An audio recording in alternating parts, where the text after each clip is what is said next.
Hello and welcome back to the Triple Crown Wargaming Studio for another deep dive, and today we are looking at the Kingdom of Bretonnia, being led by, of course, me, the Duke, and I have with me the Chieftain, silent as ever, and the Loremaster. I can talk this time! We are coming straight off the back of the Warriors of Chaos deep dive, which you may have seen a couple of weeks ago. It's going to follow that format as ever. We're going to start with the army list. We are going to look at some equipment, which I don't think they have. Special rules. We're going to also look at special rules. Oh, they have that. They do got have those. that. The Blessing of the Lady, Lance Formation, all those sorts of things. Then we'll go through all of the characters and units, and then look at their virtues and magic items, and the lore of the Lady. Only thing that we've got to add there is that me and Max will leave while Scott goes through the Lance Formation. Oh yeah, you can follow. Complex. Yeah, you can follow that one, mate. Complex. So, starting off with the army list, the Grand Army composition, the percentages are the same as everyone else's, 50% for characters, at least 25% for core, up to 50% for special, and up to 25% for rare, 20% for mercenaries, and up to 25% for allies. So, into the characters, we have a 0 to 1 Duke. No matter the size of the army, you can always take one, you can never take two. Just like TripleCrownWargaming.com, we have a 0 to 1 Duke.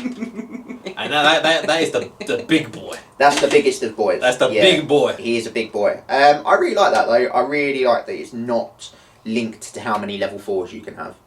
Yeah, it's the same as Warriors of Chaos, the Chaos or the Princess or Jazz. I'd really like to see, at some point, like a sort of campaign-y type supplement or a narrative type supplement. Like the Duke is obviously the leader of the dukedom. Yes. So the army is from a dukedom is the idea. I'd love to see at some point, and you could just do it yourself, so you don't need like anyone to hold your hand. But I'd like to see like sort of campaign-y stuff where you had more than one duke. That'd be big games. Okay. But kind of like this is one dukedom, this is another dukedom. Yeah. You could have like some distrust and some suspicion and things like that. Could be fun. But it's just a narrative-y thing. But I completely agree. I think it's great that you get 0 to 1 duke, and that I can have 2 level 4s with the duke if I want as well. If you really want. Yeah.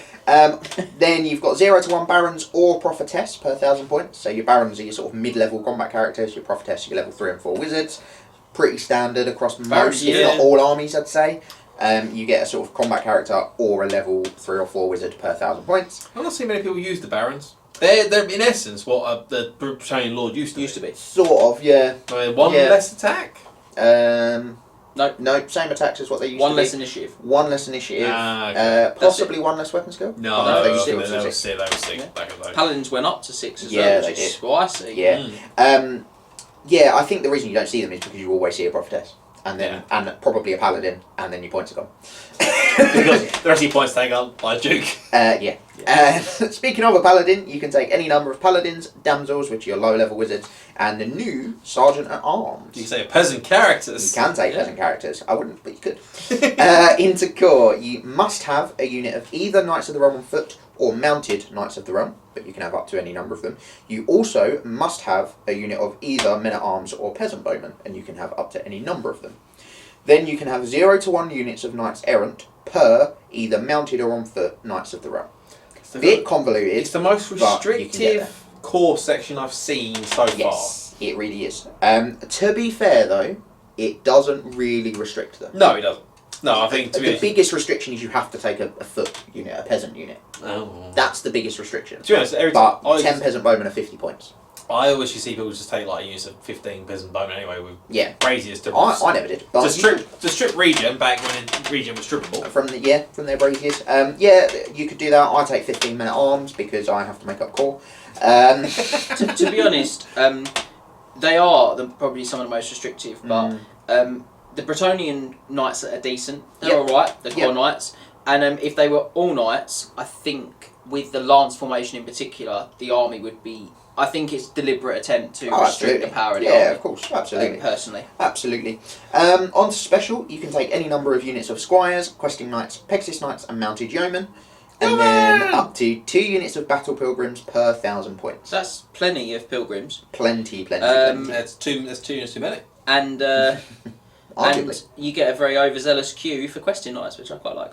Very swishy. Oh, the little tail of the queue. Very swishy. Exceptionally overzealous queues. Is there any other queues in this bit here? Not that I can see. I want to see if there's any other queues.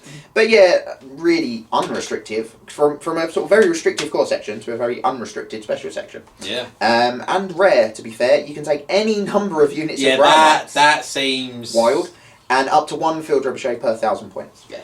So basically, your rare section is ground knights. Well, I need to know, Scott. I'm not taking the ground darts. The ground darts. They're unrestricted. Them. Yeah. I'm not taking them. Do it. You could do it. No. Unlimited power. We were this close to greatness. And then, yeah, like we said, 20% of your points can be mercenaries, and up to 25% can be allies, which can be any other Kingdom of Bretonnia army of infamy, or Dwarven Mountain Holds who are suspicious, Wood Elf Realms who are suspicious, or Empire of Man and High Elf Realms who are not suspicious. No. And then one of your paladins can be upgraded for free to a Battle Standard Bearer. Now, it used to be that you have to have a Battle Standard Bearer, but it was free. Now, you don't have to, but if you have a paladin, he can be a Battle Standard for free. So if you've got a paladin, why would you not just take it? No, I agree. I mean, every other army got paid for it, and Battle Standard Bearers aren't all that. No, necessary they're anymore. not as good as they were in 8th, letting you reroll every leadership test. So I can certainly see the argument in a lot of armies to say, don't pay the points. But when it's free, I why don't would you not? hate it. I really don't see why you If it's free, it's for me. Yeah, Absolutely. other television cartoons are available. 107, boys. So that is the army list. We are going to quickly flick. We're straight There we go. To the Shall I get special rules. If you want, yeah. So, Kingdom of Bretonnia. You're going to say the big special biggest rule. one. A handful of special rules. The biggest and most infamous has remained, if you like. The one they're known for, Blessing of the Lady. Mm-hmm. So once deployment is completed, instead of rolling off to determine which player takes the first turn, the Kingdom of Bretonnia army may kneel and pray for the blessing of the lady. If it does so, the opposing player counts as having won the roll-off, and the lady's blessing is granted, giving all models in the Kingdom of Bretonnia army the following special rule. They get a 6-up ward save against everything, and this is improved to a 5-up ward save against attacks with a strength of 5 or higher. Does make Bretonians quite obnoxious to try and kill. Now it does also it helps them, yeah. It does add a couple of caveats now that weren't there before. If there's no roll off to determine which player takes first turn, then the Bretonnian player can't pray. Very sad. 2 Kingdom of Bretonnia armies face one another. Neither may kneel or pray to the lady because she doesn't like them fighting each other. The Yeah, lady basically. would not give her blessings to those that wage internecine wars and no knight was presumed to ask. Yes, so this is a change from the 6th edition book, where it used to be if you played as Bretonians against another Bretonnian army, you both hid a dice under your hand with either a 6-up or a 1-up. If you didn't want to pray for the blessing, you put the 1-up. If you did, you put the 6-up. If one of you put the 6, one of you put the 1, whoever put the 1 went first. If you both put the same thing, then you either did or didn't get the blessing, depending on what you put, and then you just rolled off. Confusing. So yeah, But much easier. Why does it say in that scenario just roll you but both pray and just roll off? the other change here is the other player counts as having won the roll off. Mm-hmm. To see who goes first. Whereas if I remember rightly, in the 6th Ed book, it said the other player can choose to go first or second. So they are going to have to go first, unless your event is saying that you can pick to go first, which I think events will start to do again. Okay, interesting. I might be wrong, but I think it probably will. It was actually not in the 8th edition No. book, and yet almost every event treated it that way. I'll be honest, Brett armies do enjoy going second. Yeah, it does. It does add a slight tactical kind of element to the game that maybe isn't there otherwise. Yeah. They can also lose the blessing. Unlike most other special rules. So there's a couple of ways they can do this. Any model or unit that flees for any reason, or any character that refuses a challenge will immediately lose this special rule. However, for the purposes of losing the blessing, falling back in good order does not count as fleeing. Oh, that's good. So you actually have to break and flee to lose the blessing. Yeah, which is very good. Also, it's a character that refuses a challenge will lose the special rule. So if you have a paladin in a unit of knights and the paladin refuses, if you refuse the challenge, then and the paladin gets sent to the back, then only the paladin would lose the war save because it's not the unit. Yeah, I guess so. It used to be everyone in that combat would lose it. Yeah. The only now difference it's just the character. the only difference we made in RFAQ is ground knights. With that sort of thing, because Yeah, we've said that if they if the If ground the ground knights can't refuse challenge. that they can't, we've got can they that. not refuse No, it? Grava, which we'll go over. Oh, okay. Fair play. There are other special rules. I'm cutting you off nice. there, but it's my army, so I'm going to do it. Yeah, go for it. Finest war horses, which pretty much, if not all, Bretonnian war horses have. A unit with this special rule makes when they make a charge, flee, or pursuit roll, they can re-roll any dice that roll a natural 1 before discarding any dice that are required to be discarded.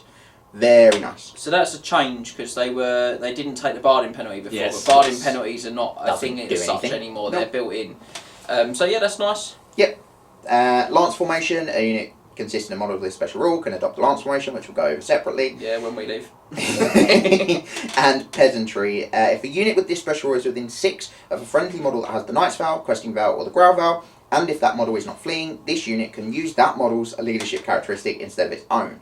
In addition, a standard carried by a unit with this special rule cannot be counted as a trophy of war, so it doesn't give your opponent 50 That's points. really strong. A character with this special rule can only join a unit that also has this special rule. That is exactly what the Levies. Peasant's Duty used to do. Oh, Yeah, okay.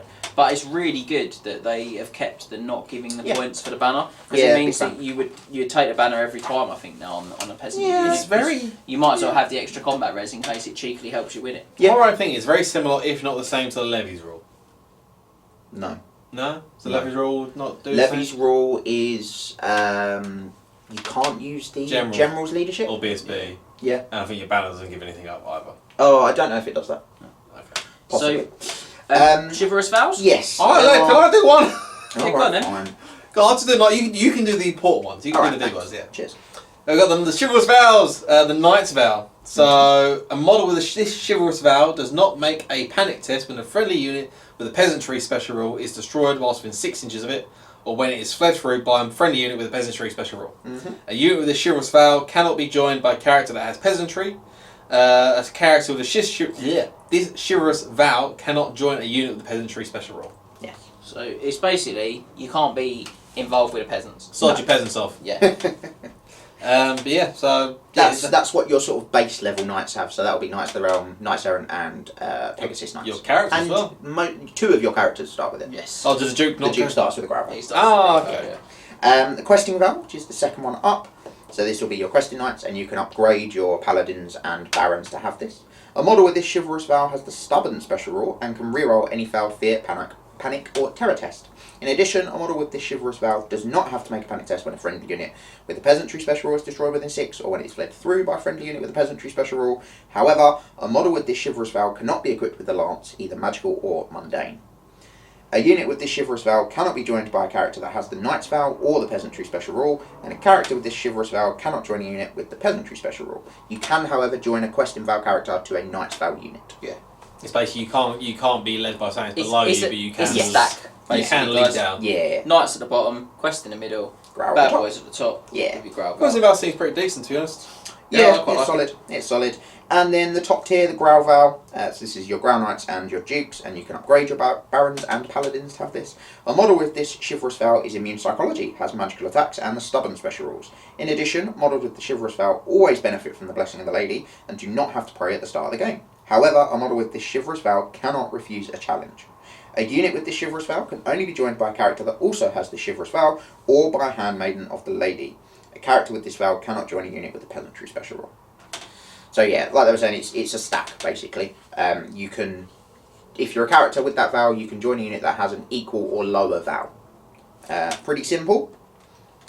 Weird that they specify the handmaid as a lady in the growls. Yeah, it's but because not- they say it can't be joined by any character unless they have the Chivalrous vow, Yeah. or by a Okay. Handmaiden, whereas the others say specific vows. Specific vows, yeah. Cool. Okay. And do you guys want to leave the room? Yeah, go on, I'll get a drink, mate. You want coffee, mate? Yeah, let's do it. So, the Lance formation. Do you reference the entire field, or do you want us to kick it at some point? Well, I might, if my Might voice tag gets it, a tag bit- it, tag yeah, it. if my voice gets a bit croaky. Tag it. So, a bit like Close Order, a Lance formation consists of 2 or more models arranged edge to edge in base contact. All models in the unit must face the same direction, must be arranged in a formation that consists of 1 or more horizontal rows called ranks. The front rank of the unit contains 1, the second rank contains 2, the third contains 3, and so on, as shown in figure 110.1. Lance facing the front, flank, and rear arcs of a unit in Lance formation are determined by the models in the second and the last ranks. So, for your facings, you ignore the one dude at the front, which also means you wheel from the second rank as well, and sort of measure your wheels from the second rank. Command models, Isn't difficult at all. no, command models are always the first 3, effectively, and the banner, if you have one, has to be the dude at the front of the unit. I like the way that looks. That makes the It does look very cool. The units do look very cool. That Yeah, it does look very cool. A lance formation may not turn or readjust the ranks, but it can wheel, move backwards, sideways, and reform as normal. And obviously you can reform into close order, because if units that have lance formation will also have at least one other formation. When a unit in a lance formation wheels, like I said, you measure from the second rank. All other movement is measured from the model at the front. So it's just the wheeling. In combat, only the model at the front of the lance, the single dude, is required to make base contact. If this model cannot make base contact, then the lance becomes blunted, which is a whole other thing.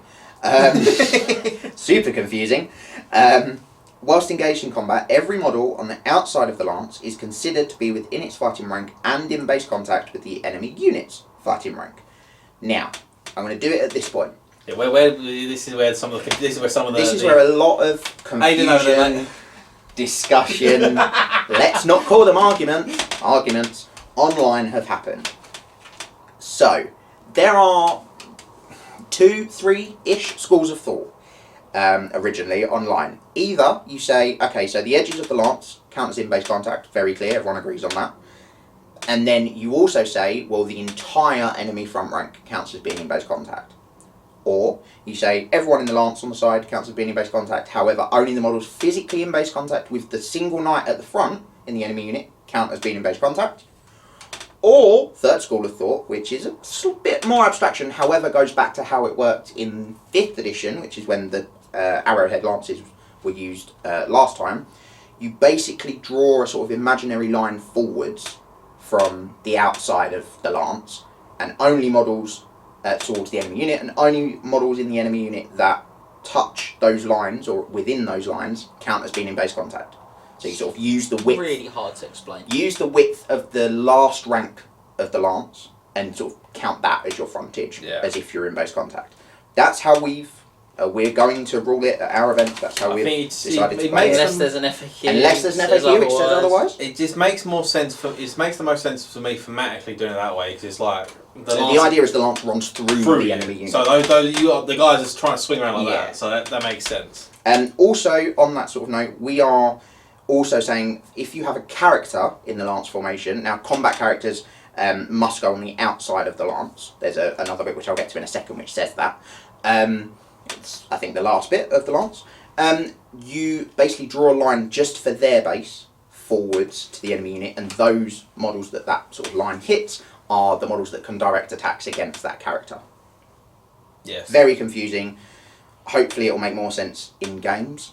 But yeah, that's sort of how we're ruling that to work. Games Workshop will Games Workshop just an explanation clarify of their FAQ. clear intention on it. Yeah. That would be really great. That would be super helpful. It was a pain when it was existing in 5th, and none of us miss it. Don't get me wrong, it looks super cool. Yeah, it looks great. It just plays super hard awful. to play with. I didn't think the 6th and 8th edition lance looked bad. I didn't look bad. I quite like the way it didn't look bad. It worked really well. Oh yeah, it was much more easy. But I do like. But it was much easier. I do like the arrowhead lance. It does look cool.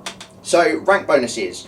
It can claim a rank bonus of +1 for each rank that contains enough models as determined by its troop type. So for heavy cavalry, which are most of the knights, not all, but most of the knights that can take Pegasus knights. Okay. That can go in lance formation, that's 4. You have to have a rank of 4, which means you need a unit of 10 to claim a rank bonus. So you don't get a rank bonus, guys. Very sometimes, often. but you've got to lose not often. cavalryman because you're not really going to have a lance bigger than 10. I say most people are using units of 6. Yeah. 6 to 10 is generally where it's sort of falling. Yeah.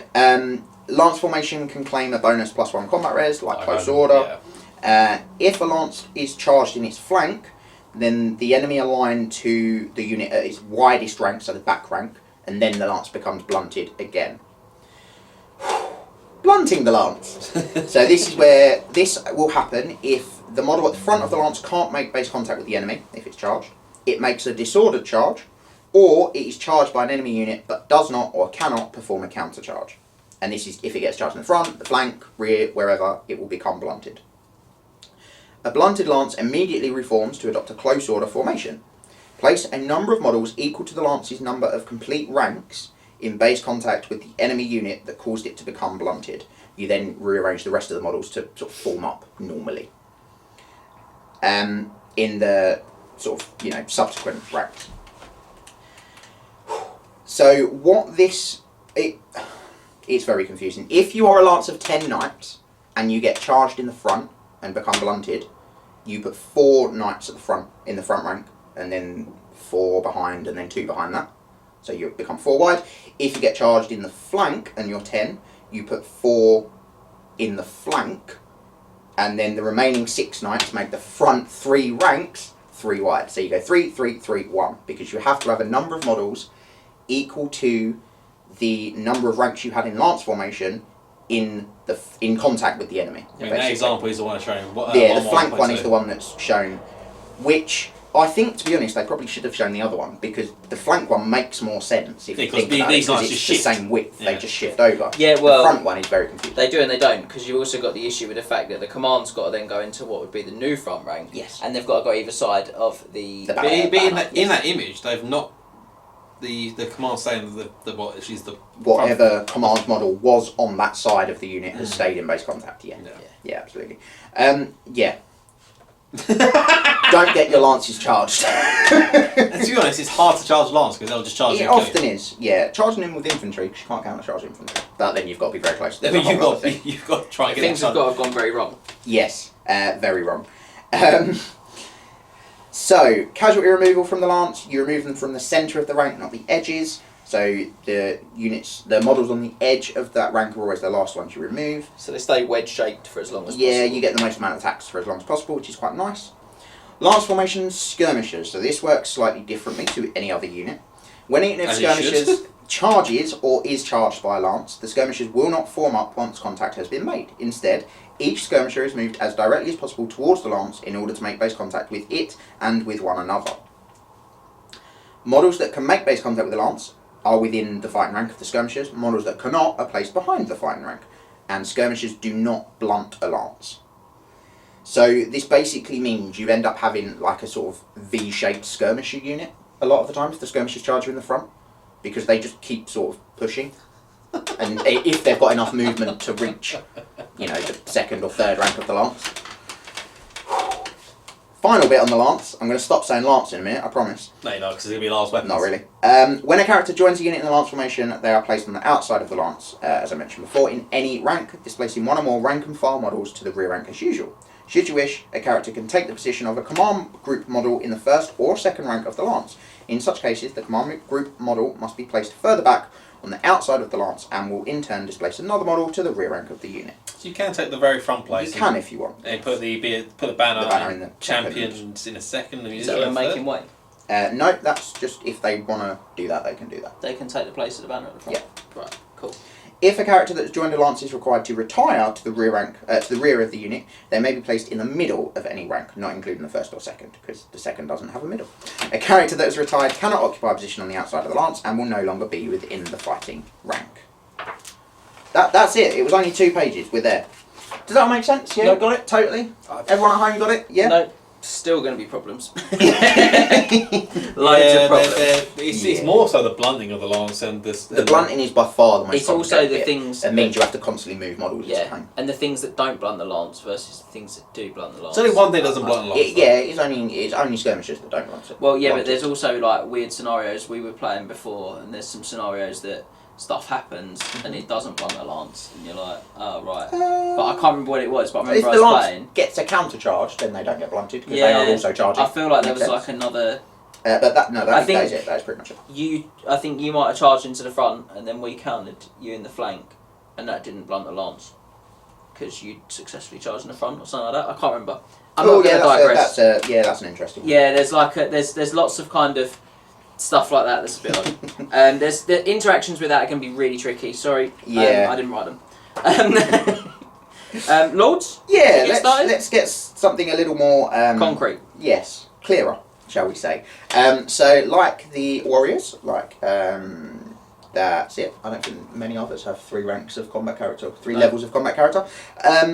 The Bretonnians do have 3 levels of combat character. The Duke at the top, Baron in the middle, Paladin at the bottom. The Duke is a beast. The Duke is an absolute beast. So they're all movement 4, but that doesn't really matter because you. It does, because you have to buy the horse. You do have to buy the horse. But they're going to be on it. But you buy a horse. I mean, you can run around on his feet by his arms. You could. You could. There are ways to make him join peasants. There are. There are. And Knights of the Realm can go on foot. They can. I think it's a good point. Yeah, that's fair. The Duke will start with the top one. His web skill 7.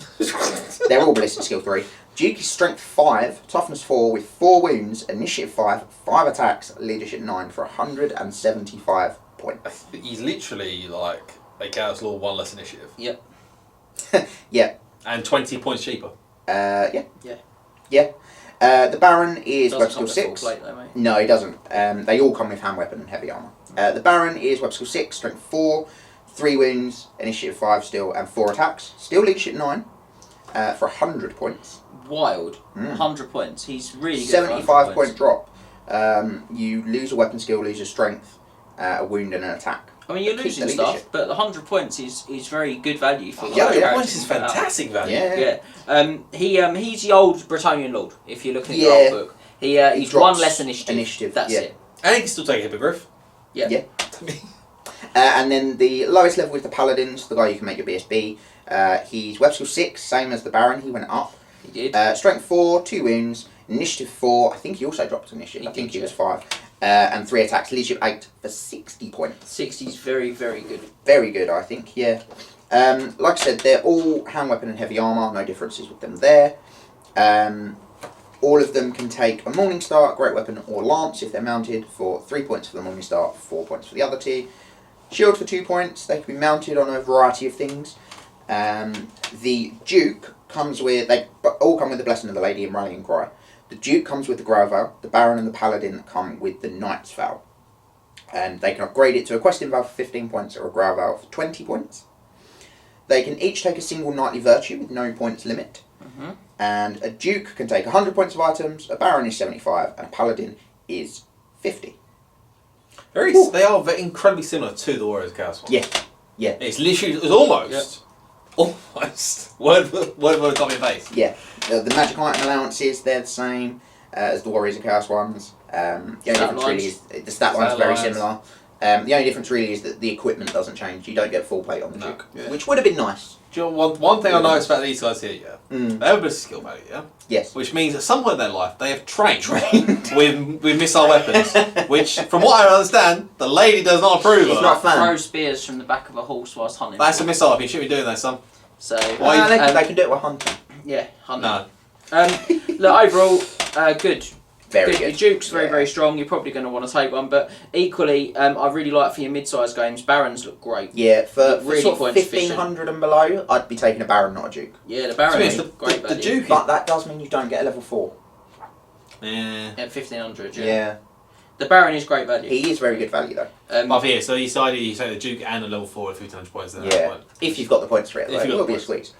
Yeah, not a lot else to say. Not really. Handmaidens then? Yes, Can I on say to the handmaidens, you can take them if you like. Yeah? Go on then. Lovely. Handmaidens and Lady. Prophetess, they are moving 4, web skill 4, blitz skill 3, again training with missile weaponry. Not likely. Strength 3, summons 3, 3 wounds, initiative 3, a lot of 3s. A lot of 3s. 2 attacks, which is leadership nice. 8, 135 points, or the damsel, which is web skill 3, blitz skill 3, strength 3, summons 3, 2 wounds, initiative 3, 1 attack, leadership 7, 60 points. Very point sufficient. At 60. Yeah. Yeah, they can take the laws of battle magic, elementalism, and illusion. They can be mounted. A prophetess may be a level 4 wizard and take 100 points of magic items. A damsel may be a level 2 wizard and take 50 points of magic items. Yeah. Special rules wise, they have Aura of the Lady, Blessings of the Lady, Law of the Lady, Magical Attacks, Law of the Lady there. Law of the Lady, Magic Resistance, and Shield of the Lady. Yeah, there we go, not wrong. Right, so Aura of the Lady, any unit this character is joining gains magical attacks. Very It's nice. not a negative at all anymore. I like that. Strips off, Big it fan. means they're really good at fighting demons. Yeah. Absolute devastation. Yeah. I don't hate that though. No, No, I, really I like don't. it. And the Shield of the Lady is the way this It's character, the way they can sort of hide in the lance. this basically. character interacts with the lance. Yeah. So if this character has joined a unit that has a unit strength of 10 or more and that has a chivalrous vow, they may voluntarily retire to the rear of the unit at any time, moving through the ranks and taking up a position away from the combat. Should they do so, they are no longer within the fighting rank and cannot make any attacks or have attacks directed against them. However, they continue to confer benefits to units in the form of leadership and special rules, and may cast spells as if they were within the fighting rank. Yes. So they go to the rear, the very rear rank then. Third rank, effectively, isn't it? They'll go in the middle of In it. a 6-man lance, yeah. They could go anywhere. No, they to the rear of the unit. Yeah, okay, so you might They- have to go to the back rank. They have to go to the very back rank at that Yeah. point in time. But I think I the don't key think that's the end of the world. the key thing here is though they still grant the benefits of leadership special rules and Can spells. cast spells as if they were within the fighting. Which That's huge includes because they can cast their magic missiles. They can and cast magic assailments. missiles. They're on their vortexes. They can see because they cast them as if they're in the fighting rank, which would be the edges of the lance. Therefore, they could see. Yeah. Well, that says they cannot make any attacks. So does assailment spells count as them making attacks? I don't believe So they are that's classed as attacks. that's probably worth a double check over. Mm. I'm not certain right now, but I don't believe that might be they are worth classed a as double attacks. check They may over. well do. But certainly they can cast magic missiles, which is the big Yeah. one. Yeah, I mean, I don't know. I also imagine- like the flat magic res -2. Yeah, that's Yeah. I imagine illusion's probably the way I'd want to go here. There's a couple of... Solid for them. couple Elementalism is also very good. For Is them, it? so, I've not really yeah. looked at that one. Is that illusion, Monster Sword, Fetch Doppelganger?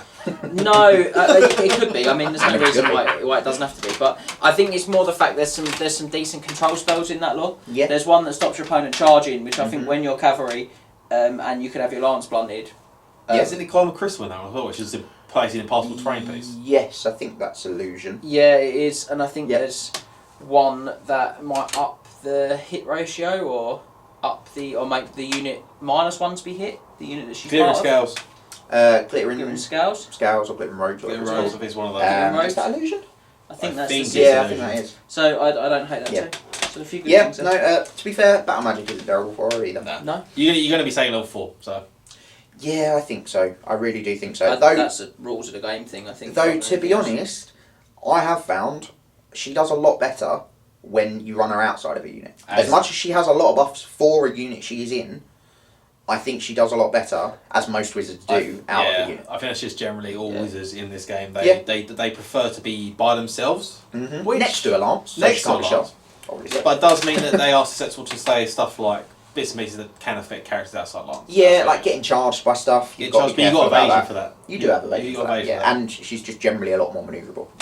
So She yeah, can big go fan on of a her. Royal Pegasus though as well. She can. The prophetess can. Yeah. Yeah, that's pretty. Or a unicorn. Or a unicorn. Or Yeah. unicorn. An unicorn. Also pretty hot. Yeah, not bad. Last character then, the peasant, the sergeant at arms. A new one. He is a new one. Yeah. He's web skill 4, which is very good for a peasant. Ballistic skill 2, less good. Strength 4, toughness 3, 2 wounds, initiative 4, 2 attacks, leadership 7, and 45 points. He has trained less with a missile weapon than the Duke has. Yes. He is regular infantry. Worth saying, all the others are regular infantry as well. Hand weapon, light armour is what he comes with. He can have halberd, an additional hand weapon, or a cavalry spear if he's mounted. He can take a shield for 2 points. He can only be mounted on a warhorse, 12 points. And he can purchase only up to 25 points of magic items. He's got the levies, peasantry, and warband special rules, and he's got the peasant's duty. So this character in any unit they have joined may choose to give ground rather than fall back in good order, and does not have to make a panic test when a friendly unit of levies breaks and flees from combat whilst within 6 of it. Additionally, unless this character is fleeing, any friendly unit that is within their command range and has the levy special rule may reroll a failed panic test. Just the fact that you can just choose just always give ground. Yeah, very good. Yeah, very good indeed. He's very strong for counter charging, and he's not too expensive. You just want to make sure he doesn't get attacked because he's quite soft. Yeah, with no real way to up his armour. I mean, Not the best massively. really getting to 5 up. Yep. You can't even really afford any decent magic armour with that 25 points. Unless you take like a charm shield or something. Enchanted shield for a 6 up against non-magical, I think it is. I think it is, Top of my yeah. head. Yeah. right. Or charm shield for a 1 use 5 up. That's probably about as much as you Probably get. as good as it's going to be, isn't it? Yeah. But yeah, I think it's quite nice that they're giving you a peasant character. Peasant character. Also, with the warband rule, he will up his leadership if he's in men at arms, because they're also warband, to increase his command range. Don't worry, Nice. they get to reroll the charges as well. They do, because they're warband. Because they got 4 bands. Worse for free.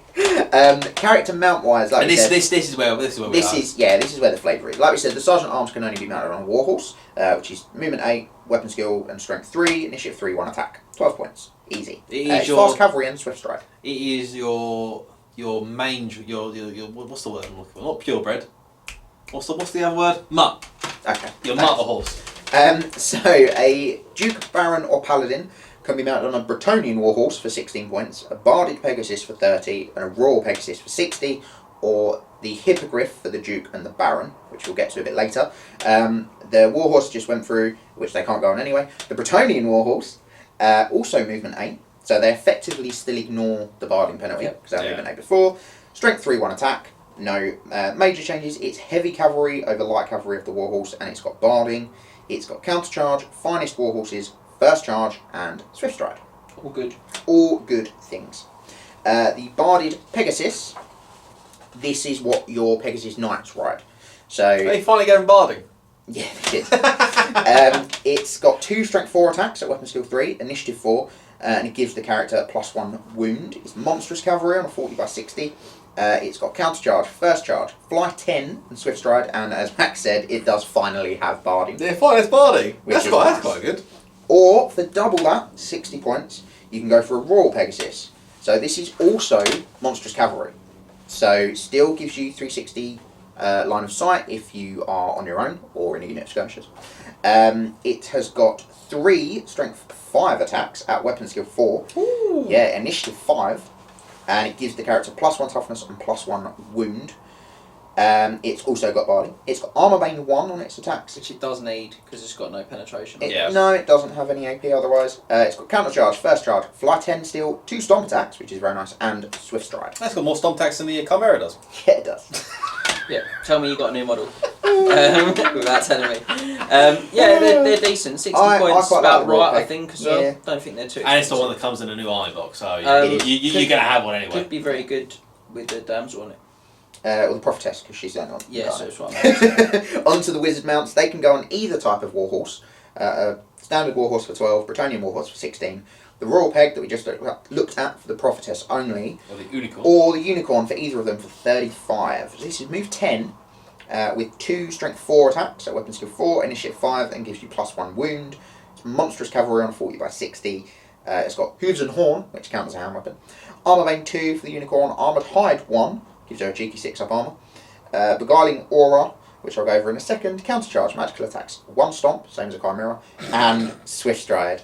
And the Beguiling Aura, enemy models must make a leadership test before making any rolls to hit against this model during the combat phase. If it's failed, only rolls with a natural 6 will hit. Pretty much the exact same as what the Wood Elf unicorn is. Yeah, it is the same. I think this is pretty points effective for 35 on a Yeah, wizard. it's not bad at all, is Keep it? my 360 arc on her. Mm. Get movement 10. Don't get flyer, but I'll tell you what, movement 10 on a single model is basically as good. 4th wound. 4th wound, Yep. tidy. Yeah, nothing to complain about really. It's 25 points less than the Royal Pegasus, which I think actually, for me, it probably wins out because I don't. The Pegasus has got more attacks and a better strength, but I don't want my wizard in a It fight. does give you a better toughness as well. It does. It does give Gives me you a better toughness 4. Mm. But she should, hopefully be Safe. ducking around. Yeah, Yeah. yeah. I mean, she's monstrous cav, so she's not getting the save from stuff that isn't a Pegasus. No. So, No, but that's true. yeah, I don't know. I think, to be fair, I think basically all of the mounts have a place and have a build that they work in. I mean, the one you're going to be buying all the time is the Bretonnian Warhorse. I do think a lot of your characters will be on that, and then you'll probably have a Duke/Baron on a Hippogriff. Yes. Is she go on a warhorse or a Bretonnian warhorse? She can have Either. either. No, that's quite good. Yeah, Keeps her flexible. yeah. Cool. So talking of horses. Oh no, wait, we're not No, there we're yet. Sorry. We're No, we're talking about feet now. Yeah, we're on Infantry. infantry. When do you want to take the new Go Knights of the on, Rumble? Jay, you love these guys. I quite like these models. I know there's a bit of The models? controversy over the models. I'm not a huge fan. I know you're not a big fan. There's elements I'm not keen on, but I actually quite like the helmets. I think they've got some really lovely weapons. I'm tempted to get some, just really for conversion purposes, more than for using them. Because I think, sadly, because they're infantry, they don't necessarily have a huge place. But they are heavy infantry, these guys, Knight of the Realm on foot. Weapon skill 4, strength and toughness 3, 1 wound, initiative 3, 1 attack, leadership 8. It is a pretty underwhelming stat line, I have to say. Yeah. Well, skill 4 is nice. 11 points. They can take for 6 points a first knight who gets a second attack. The whole unit comes with hand weapons, heavy armour and shield, so 4 up save. They can exchange the... they may take great weapons in addition, which I think is the way I would go. Okay. For a 4 up armour against shooting. Well, and mainly for the fact that I could choose. Yeah. When I'm fighting, what I want to do, whether I want to go hand weapon or great weapon, or they can replace their shields with great weapons for a point. I think for a point a model, I'd probably Take the great weapon and the shield. take both. I mean, 4 up arm save is pretty solid. 6 points for all the command flavours, 25 points for a magic standard, 25 points for the first knight in terms of a magic item. Yeah, Blessing the Lady, great. Close order, fine. Furious Charge, that's nice. That's Yeah. nice. Not the best on infantry though, sadly. No. And the Knight's Vow. Yes. It's going to be finding a place for a minute. Yeah. I think that's always the difficulty in this army. Yeah. It's nice that you can do a sort of all unmounted list if you wanted. Yeah. Um, I mean, ironically, I wouldn't. Well, you couldn't I though, because would. you got to take. Oh no, because you could take these. Yeah, that's a good Yeah. point. Yeah, I mean, look. Ironically, for a lot of years, people have been clamouring and screaming for some Knights of the Realm on foot, or for some foot Knights. Yeah, For yeah. Bretonnians, and ironically, they get them now in the set of rules where monsters and cavalry are the dominant force. And actually, when they wanted them was for the last set of rules when they could have really used an infantry, Yeah. but they could mix it. These guys probably ain't it, Chief. I like the fact they're bringing new units into the army. Yeah, Yeah, I do that's too, nice. and I'm not like here to insult that. I just I don't know what these guys do for you. Sorry, No. but they are 5+ for a unit. They could be good little speed bumps, maybe. Maybe. but I think there's just other stuff that's better. Yeah, I agree. Apologies. So your squires are better, right, James? Yeah, another new unit. I Or don't returning. hate these. So movement 4 again. Weapon skill, ballistic skill, strength, toughness 3. 1 wound, initiative 3, 1 attack, leadership 7 points, which is nice to remember. Your esquire gets a second attack for an additional 7 points. And an extra ballistic skill. All the 7s. Oh, and an extra ballistic skill. He's trained So- more than the Duke. Again, another 5+ unit. So they can take a musician and a standard in addition to the esquire. I just wouldn't. They're 5 points each, but I probably wouldn't. They can pay a point for fire and flee, which I think is a good special rule. Mm-hmm. But their bows are long bows. They're all right. They're just. He's got arm bang. Yeah. They can pay a point for scout though, and I do think that's good. Yes. That I think is worth considering doing. They have move through cover. They're open order, peasantry, skirmishers, and vanguard. And the fact that they have open order and skirmishers, right, and they have scout, means I believe that these are a good choice. Yeah, I think they're okay. Aren't these the ones they recently brought back with the absolute Yes, devastating very hairline? old. Yes, very old models. Beautiful models. Not good hair. Old periscope. Old periscopes. I'm on Yeah. about the hairlines. The absolute bowl cuts they've all got going on. Well, I'm not concerned about their bowl cuts. I'm concerned about how much How they can bring the blessing of lady to the viable Yeah, villains of the I think these are good. Move through cover's good. Yeah, maybe Peasantry's good. So when they do pull that opponent out of position because they're open order, your knights don't get scared. No. About the devastation they just saw. They do not. No, honestly, I think they're all right. Yeah, I think they're okay. Got a place. I don't think they really do anything with their bows. No. Like you're not really going to do any damage with their bows, but they are a nice redirector. They were a option good for you. peasant, and I'm sorry they're so sick. To be honest, As those chosen knights plough through them. to be honest, My brown knights hit their spurs. I'm not sure I'd bother with the fire and flee No. because you're not going to flee. You want them to stand there and redirect the charge. only if As I they're said, I an don't open hate order. that, but Yeah, but you just deploy them in open order with scout. Scouts and open order is the one. Yeah. Pay for scout. Yeah, they're 8 I points a pay for model. scout. They have literally no save. It's a sad point they don't have warband, so they can't reroll the charge when they want to charge the war machines. No. I know. I know. Honestly, I think a war machine would probably beat them. I think it's got a good chance of just beating them. I mean, it's not impossible. Should we talk about good chance war machines beating units? Let's talk about men at arms. Go on, I'll take the men at arms Yeah. then. Yeah. So men at arms, the man at arms actually. Movement 4, weapon skill 2, skill 2, that has not changed. Strength 3, toughness 3, 1 wound, initiative 3, 1 attack, leadership 5. I don't think any of that's changed. Leadership might have gone down. For a standard dude? I think the Might have gone leadership up. went down. Just for the standard, because you got Yeah. the yeoman who goes Go up. ahead. They are 4 points a model though. They are super cheap. They are super cheap. Yeah. The yeoman, is exactly the same, apart from an additional attack and an additional point of leadership. Yep. And they have a new command option, They do. which is the Grail Monk. Mm. Sadly enough, How holy. this Grail Monk hasn't trained that much in the arts of combat, as he's still weapon skill 2. And He's also slower. He is also slower. what I'm thinking, It's all that fasting. what I'm thinking, it's less. I've seen the model. He is not fasting. It's less Shaolin Monk, more Friar Tuck. I was just about to say that. Yeah, he's 1 point initiative slower. But he does have a second attack and his leadership 6. Yeah, so he's basically the exact same as the yeoman, just 1 point initiative lower. Yeah. And he's 1 point initiative lower than the actual just general man at arms. Yes. Right, they come with, they're regular infantry, 10+, they come with hand weapons, pole arms, light armour and shields. all command options, well, the 2 champion command options are 7 points. Yep. The standard musician are 5 points a model. The ground monk might also be equipped with the blessed triptych for 25 points. Special rules wise, they have close order, horde, levies, peasantry, shield wall, and warband. And those are decent rules. Yeah. They are all pretty decent rules. They are. The ground monk then. The ground monk is a command group model that follows all the rules for a champion. In other words, a unit that contains both yeoman and ground monk contains 2 champions. Mm-hmm. So their position in a unit would be as close to the centre as possible. Yeah.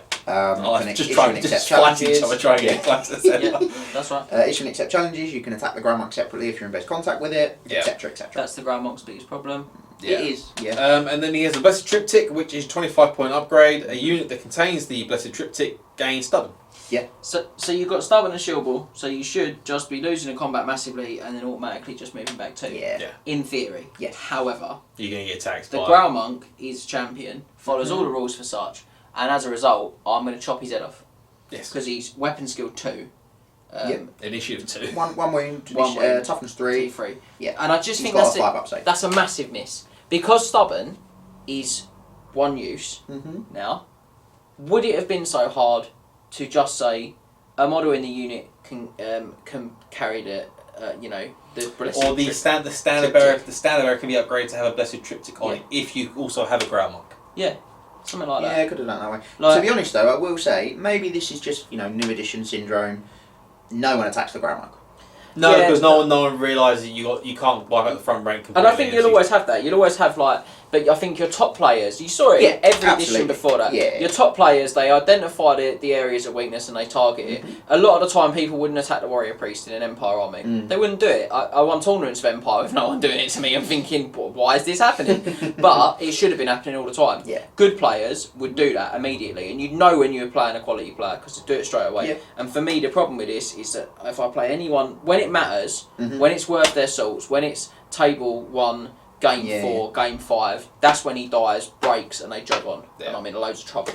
And that for me is why I probably wouldn't bother. And then they also 25 points is wild. the regular man at arms has the pole arm, which is 2 stances to be honest. I like this. Single-handed is range combat, strength user, 5 extra rank. Mm-hmm. Get quite my nice. shield there as well. Get your shield in there. And you got double-handed stance, which is range combat, strength for the user +1, -1 AP, requires 2 hands. It's like a worse halberd. Yeah, it's a halberd with no armor bane, or it's Uh, a spear with no initiative bonus when it gets charged. You choose which of the profiles uses the first round of combat. Mm-hmm. And you stick with it. You stick with it. Yep. A model wielding a pole arm cannot make support attacks during a turn in which it was charged. Sadly, I think you'll almost never use the double-handed though, because you lose both your shield wall And your and shield. your sporting attack and your shield. Yeah. So Yeah. I think you probably end up using it as a spear a lot. But Probably. Men at arms, Yeah. they're a big. They're alright. They're just a big. They really could have done with being weapon skill 3. yeah, they could have. They really could. That's for the yeoman. That's for the yeoman. Or Yes. they could have just done with you not being able to chop my ground monk's head off, like in that same way to take away the stubborn. So then at least you're like, yeah, they're going to get thrashed, but they aren't. They are going to at least have that one kind of hedgehog moment where they do their trick, and I can try and counter charge you. Yeah, no, that's fair. You got, this is But one they of the- are cheap. One of the They two are very choices cheap. of peasant you have to take, or you got the second one, which is the one you're probably going to take, Yeah, which probably. is the peasant bowman. Maybe. They're still in 4, West Skill 2, they are West Skill 3, Strength 3, Toughness 3, 1 wound, Initiative 3, 1 attack, Leadership 7. Yep. They're 2 points higher leadership Yeah, than it's the men at because arms. these guys don't have warband.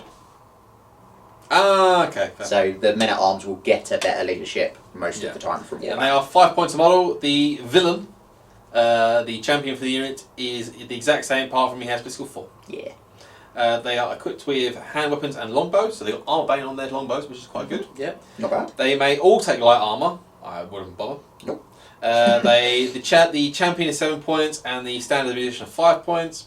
And any unit may be equipped with defensive stakes for 10 points per unit, or burning braziers for 20 points per unit. Yeah, they can have both of those if they want. Or they can replace close order special with skirmishers Yeah. for free. Now, before, you can only do this with one unit. Now you can just do it with all of them if you wish. Yeah, Which I mean is you can nice. have 100 skirmishing peasant bowmen. You good? That's your core. The thing that's good about this, though, That is cool as well. in all seriousness, the thing that's good about that is that I've got to take a unit of peasant bowmen or peasant men at arms. Yep. So if I take bowmen and give them the free skirmishers, I'm basically saying that I'm making it really hard for you to get the points off these boys. Yeah. Because I've made them really manoeuvrable, and I'm sacrificing the fact that those 50 points can do nothing for me. but I'm going to run them around at the back. I'm going to get them out of the way. I'm going to get them out of line of sight. There's a lot of good movement in there. Yeah. There's a battle magic spell as well, is it, that lets them move again? So you could keep them shooting. Battle magic? I think it's battle magic. Yeah, you could keep them shooting and moving them twice a turn as well for 8-inch movement. Not dreadful. I think there's options there. Special rules, they have close order, levies and peasantry. Right, and then the burning braziers, the longbows of a unit equipped with burning braziers gains flame attacks, as it always has. Great. Yep. 20 points feels expensive for that though. Very expensive. Yeah. Defensive Used to be stakes. 5, I think. Yeah. Defensive stakes. A unit equipped with defensive stakes is deployed. The stakes are placed in base contact with its front arc and will remain there for the duration of the game unless the unit moves. Should the unit move for any reason, including reforming, the stakes are lost and removed from play. All measurement to and from the unit is done from the unit itself. Ignore the stakes. Enemy units can charge the front of the unit equipped with defensive stakes as normal, but do not have to physically cross the stakes to do so. Instead, the front rank of the charging unit moves in base contact with stakes, making a disordered charge and becoming disrupted. A model whose troop type is cavalry or chariot must take a dangerous terrain test as well, if it ends its charge move in base contact with the stakes. So They're alright. they are good, and they're weirdly half the points of the braziers. Yeah. The disordered charge is great because it means they lose their initiative bonus. They lose their. Is it all charging bonuses? It's all charging bonus. It's all charging bonus for disrupted. Disordered and disrupted is rag bonus. Yeah. Strong. Very good. And Danish train test for cavalry and chariots. And chariots, Danish train test is not as deadly as it was before. No. But it's still good. pretty dangerous. They lose their impact hits. And they lose impact hits. Yeah, pretty decent. So they're alright. They're the better of the peasant choices of the two. Yeah, that you've got to take. I think they're the one you probably Scott, talk to us about the elite of the elite. The elite infantry, the last of the infantry. No, we'll leave the foot knights. They're not the elite infantry. No. These are the elite infantry. The battle pilgrims. They're heavy infantry. Yeah. Yeah. You not seen the armour they're wearing? Top banner. Larm. Battle pilgrims. They are movement 4, weapon skill 2 still, ballistic skill 2, strength toughness 3, 1 wound, initiative 3, 1 attack, leadership 8 for 8 points a model.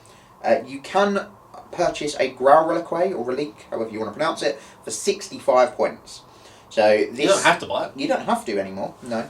This is the same sort of weapon skill, ballistic skill, strength, toughness, and initiative, and leadership as the rest of the unit. However, it's 6 wounds and 6 attacks because it's 6 guys.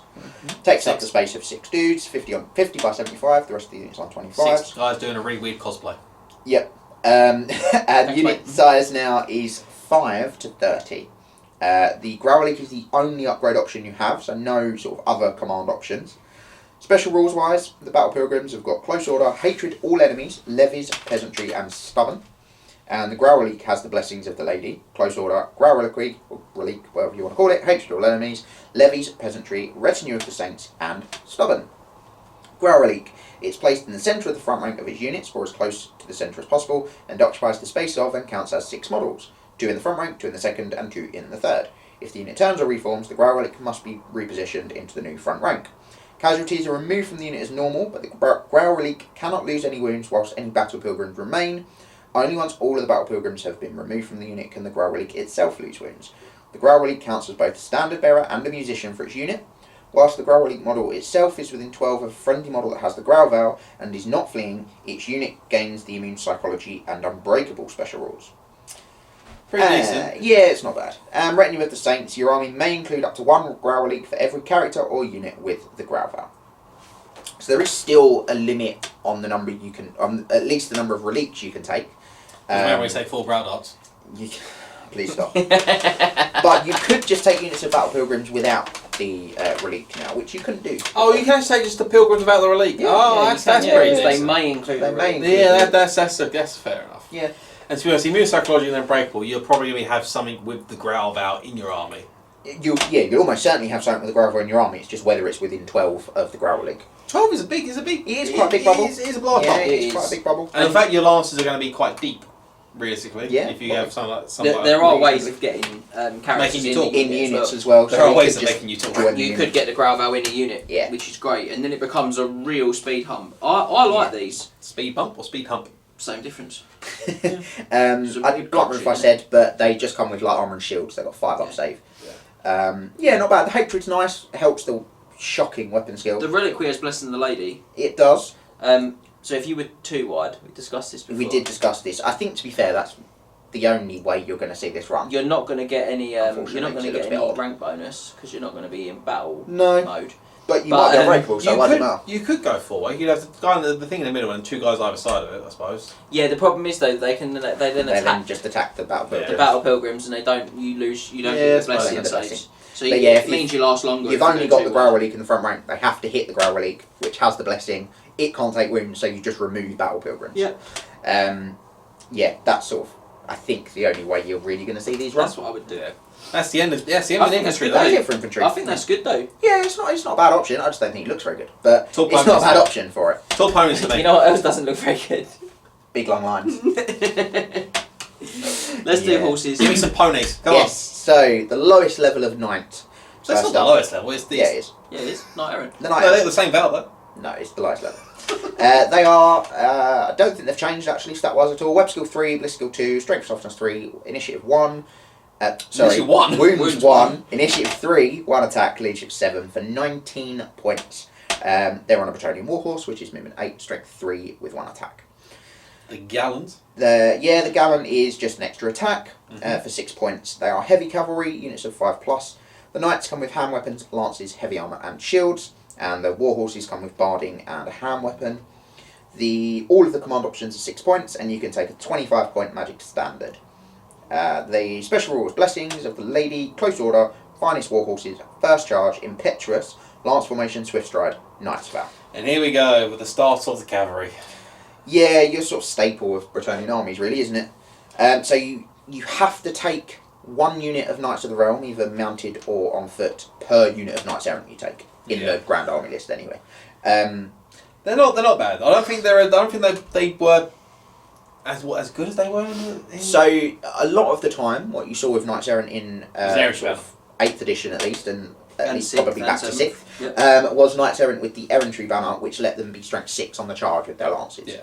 It did mean they were much more likely to charge because they'd failed the impetuous test, but yeah, it made them an extra strength on the charge. Now you can't fit it on the Knights Errant because it's 30 points. So you could put it on a BSB in there if you wanted. And Impetuous has changed the bold idea. Decision. But yeah, Impetuous now, not being a specific to Knights Errant rule, generic rule, on a 1 to 3 you have to charge, on a 4+ you can act normally. So they're not more likely, I would say, to have to charge. They're not bad. I think I just spent the 5 points to get an Knight of the Realm. Yeah, I am very quickly coming to that decision. I don't have impetuous, and I gain a point of weapon skill. It's a no-brainer to me. And leadership. Leadership. Yeah. 5 points. I just wouldn't bother taking Knights Errant anymore. No, when they could be a second strength 6 lance, I think they always had a place. For me, anyway. And the fact the Knights of the Realm have a rule that vastly improves them as well. The Knights Errant don't. They do. So Knights Errant, they're alright. It's not as good. No. Go straight. Go. Yeah, I agree. I think you leave them at home, guys. Yeah, I am very quickly coming to the same conclusion. So, mounted Knights of the Realm, as we said, over the Knights Errant, they've got an extra weapon skill 4, and an extra leadership up to 8. Otherwise, they're the same. Strength and toughness 3, initiative 3, 1 attack, 1 wound. They are 24 points, and the first knight gets an extra attack for 7 points. On the same warhorse, they have the same equipment: hand weapon, lance, heavy armour, shields, and the horses are barded and with hand weapons. All the command options are 7 points. You can take a 25-point magic standard, and the champion can take up to 25 points of magic items like the foot versions. Special rules: they have blessings of the lady, close order, finest warhorses, lance formation, swift stride, knight's vow, very much like the Knights Errant. But the strong one. First charge, sorry. The strong one is they also have counter charge. That's the big one. Yeah, that's the massive one. The fact you're getting a weapon skill, leadership, and counter charge for 5 points extra. Yeah. And you're losing impetuous. And you're losing impetuous. It's a no-brainer. Yeah, I really don't. And again, I could put the Errantry banner on them if I wanted. Yeah, if you wanted. I mean, I can't. In the same way. In the same way, I'd have to do it with BSB, but I can't. These guys should just be what's filling up your core. You take 50 points, you would take 50 or 40 points to peasants, and these guys just fill up the rest of your core. I am discussing starting my Bretonnian army again. Now I've got rid of you're now taking. You're deeply reading. I'm thinking that the answer is to take 2 units of Knights of the Realm and not to take any Knights Errant. You say 2. I might be tempted with 3 of 6. Yeah, I'm thinking 2 units of 6 to start me off, because that'll be about 250 points. I'd have thought, maybe a little bit more. What each? You mean? or in total? in total. Oh, in total, a bit more. Yeah. And then I'll have to take some peasants. Yeah. So, but that's all right because you get plenty of peasants in the box. Yeah, You I think from core Knights of the Realm, Yeah. it's a no-brainer. Yeah. Absolutely. Who's taking the special knights? I'll go with the Questing Knights if you want. I really like Questing Knights. Always had a place in my heart. They've got big buffs. I think they've got phenomenal models, and I'm really pleased to see they haven't been replaced. Sorry, So I before really you like do, I also want to say this man here has a devastated hairline.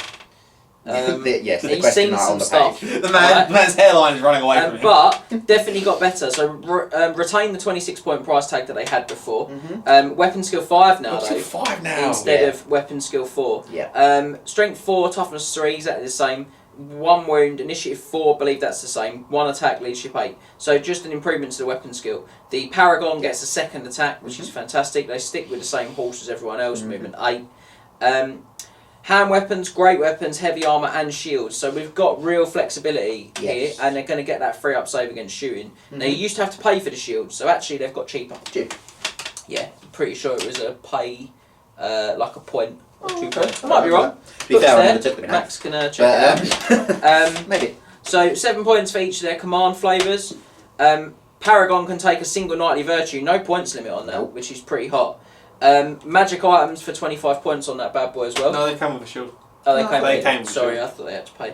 And 100 points for the magic banner. Yeah. That he did not That's see that huge. coming. Yeah. It's huge. Yeah. Blessing of the Lady, lovely. Close order, finest war horses, first charge, lance formation, swift stride, and a questing vow. Yeah. So No counter charge. No counter charge, which does hurt these guys. and it does make me say, a bit like we had previously, would I lance these? Don't know if I would. Might flatline these bad boys like I would have done before. I wouldn't have put in the lance in the previous servers. Yeah. I think I might just take 5 or 6 in a line, a flat stick. These guys have got a new lease on life with the idea of the Great Open Cavalry. Because you're probably going to be in the charge. Yeah. Which means you're going to be getting initiative bonuses. Probably initiative 4. Well, with swift stride, and I would have think and initiative moving 4. 8. So your initiative will go down to 1, but it'll go back up to what it should be anyway at 4. Yeah. And Plus you now with the changes, I don't know if this was what you were Yeah, I going was to going say. to say the changed weaponry. Yeah, so you can now choose to just use your hand weapon. Yeah. So actually, if you're against like toughness 3 stuff Goblins. that's got like no armor save, like a goblin or a 6-up, you can just go, And your strength 4, so you won't even freeze. yeah, I'll just fight at initiative 7 with my armor save. I'll just put my hand. I'll just put it down and just throw hands. Yeah, And I think initiative 4 on the charge, good stuff. And I also think there's some magic spells that I have access to, possibly an illusion. I think there's one that can dock your opponent's initiative by 1, which with these guys could be huge. Yeah. I'll check it in a second, but I think that's available. Could be huge. Yeah. Haven't looked too much at the banners. You've also got, just quickly, Plague of Rust from Elementalism to drop a unit's armor save by 2. That's really strong for with them sticking to with use, the hand weapons. Yeah, for them to use their hand weapons, which I like a lot. A good shout too. Counter charge does hurt them. The loss of, or not having, not the loss. I was going to say think that's not another having reason why I'm countercharge not does help so them. hot I on the think lance. if they had counter charge, I think these guys would be obscene. I Well, don't- no, I I'm don't- not saying. Yeah, I don't. I just think they'd be good because they're probably still going last with the counter charge. Oh no, don't they Because- get the initiative bonuses? Yeah, Oh, but so does whoever's charging yeah, them. that's fine. So they're probably still going last. I mean, you could choose to use the hand weapon. The base strength 4 is very nice. The consistent strength 6 is very nice. If you want it from the great weapon, I do like them. I think they're have much more of a place now than they did in 8th edition. Yes. For sure. Um, Big fan of them. I'll let you do this. Yeah, these are my boys. I'll let you do these ones. Stroke the this is page yours. lovingly. The Growl Knights, the best of the knights, the best a knight can get. Possibly best knight in the game. Up there. Up there. Yeah. They're not. They're close. They're very close. They are mighty weapon skill 6. That's ridiculous. Let's go 6. Strength 4, toughness 4. You got your wish. You finally get your wish. That was the right decision. Yeah, it really was. Still 1 wound. Yeah, sorry, Initiative. it's Storm's Call. The signature makes your opponent -1 weapon skill, -1 initiative. Oh, thank you. Sorry, I just wanted to check that. So that could work really well with these. Yeah. Apologies to break into your grand 1 wound, initiative 5, 2 attacks, leadership 9 for 38 points. They didn't change in points. They gained a weapon skill, they gained a toughness. Big. and a leadership. I think they might have were they only 8 before? I think they might have only possibly. been 8, you know. Possibly, yeah. The Growl Guardian, who is the unit champion, because they now have one, Yeah. is 7 points and gets an extra attack. Were the Grail Guardians the unit that the Fane Chances to? Yes. Yes. Yes. And they are on the same Bretonnian war horses as everyone else. Minimum unit size of 3, hence the Grail Dart. I'm not doing it. Hand weapons, lances, heavy armour, shields, no full plate, which is a shame, but I do understand it. And their Could you horses imagine these have guys hand had weapons and full barding. plate? If they had full plate, they would be the best knights in the game. Yeah, And I don't think there'd be any question about it. no, they're definitely up there. They're very much in the mix of the best Yeah. knights in the game, and I think if it's not them, it's possibly chosen knights. I don't think there's much in it between those two. No. It's the blessing. I think that makes it for me. The blessing's really good. I think the 3-up armour is hurtful. I'd like to have seen a second wound, but then they're basically just a paladin, and I think that's a problem. You can't have a unit paladin, so I think there's got to be differentiation somewhere. All of their command options are 7 points. They can again take a 100-point magic standard. That's what I see. And the Grail Guardian can take a single knightly virtue of any points value and magic items up to 50 points. So, as you say, with 2 wounds, he is literally a paladin. Yeah. There is no difference. He's better than paladin. He's a paladin with the Grail Valve. He's a Baron because he's got a battle skill. No, paladins are also 6. Oh, Paladins also They are, okay. they've stayed with that. Okay. So Special rules: Blessings of the Lady, Close Order, Counter Charge, big one. Finest War Horses, First Charge, Lance Formation, Living Saints, Swift Stride, and the Grail Vow. Living Saints: every model winning unit of Grail Knights can issue and accept challenges in the same manner as a character, and because they have the Grail Vow, they cannot decline a challenge. Yeah. Honestly, I do feel Blessing Very of the Lady, Counter Charge, Finest War Horses, and the Living Saints combined with Grail. I think that pips them over the Chaos Chosen Knights. No, that's I fair. feel like they are. the only thing I would say is this, and I've seen a lot of people talking about this, and it's a big problem for them.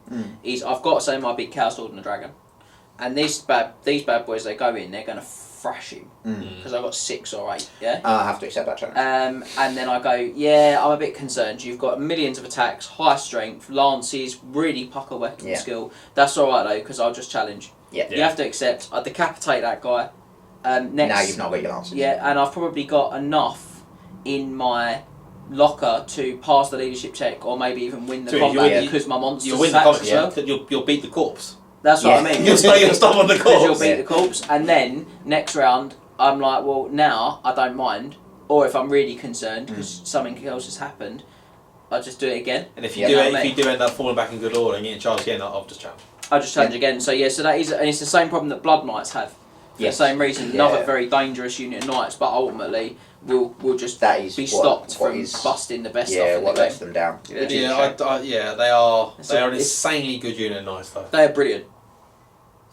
Sorry, I've just noted a misprint in the book. Don't worry. Oh, that's a weird.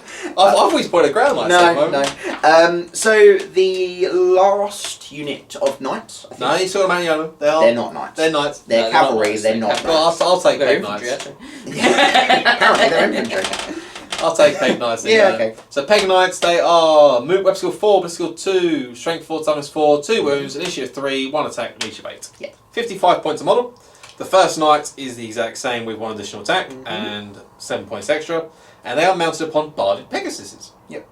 Pegasi? It's Pegasus. Pegasuses. I believe it's Pegasus. Their movement 7, but they fly 10, so Yep. they don't care. Weapon skill 3, strength 4, initiative 4, 2 attacks. Equipment wise, they are monstrous cavalry. Yep. And they are 3 plus unit size. And weaponry, they have hand weapons, lances, heavy armor, shields. And the Pegasus have hand weapons and barding. Finally have barding. They finally have barding. But you don't get +1 for being mounted anymore. No, so they've kept the same size. It's still the same arm To be size. fair, against everyone else's cavalry, they've effectively got Got a bit better. Yeah.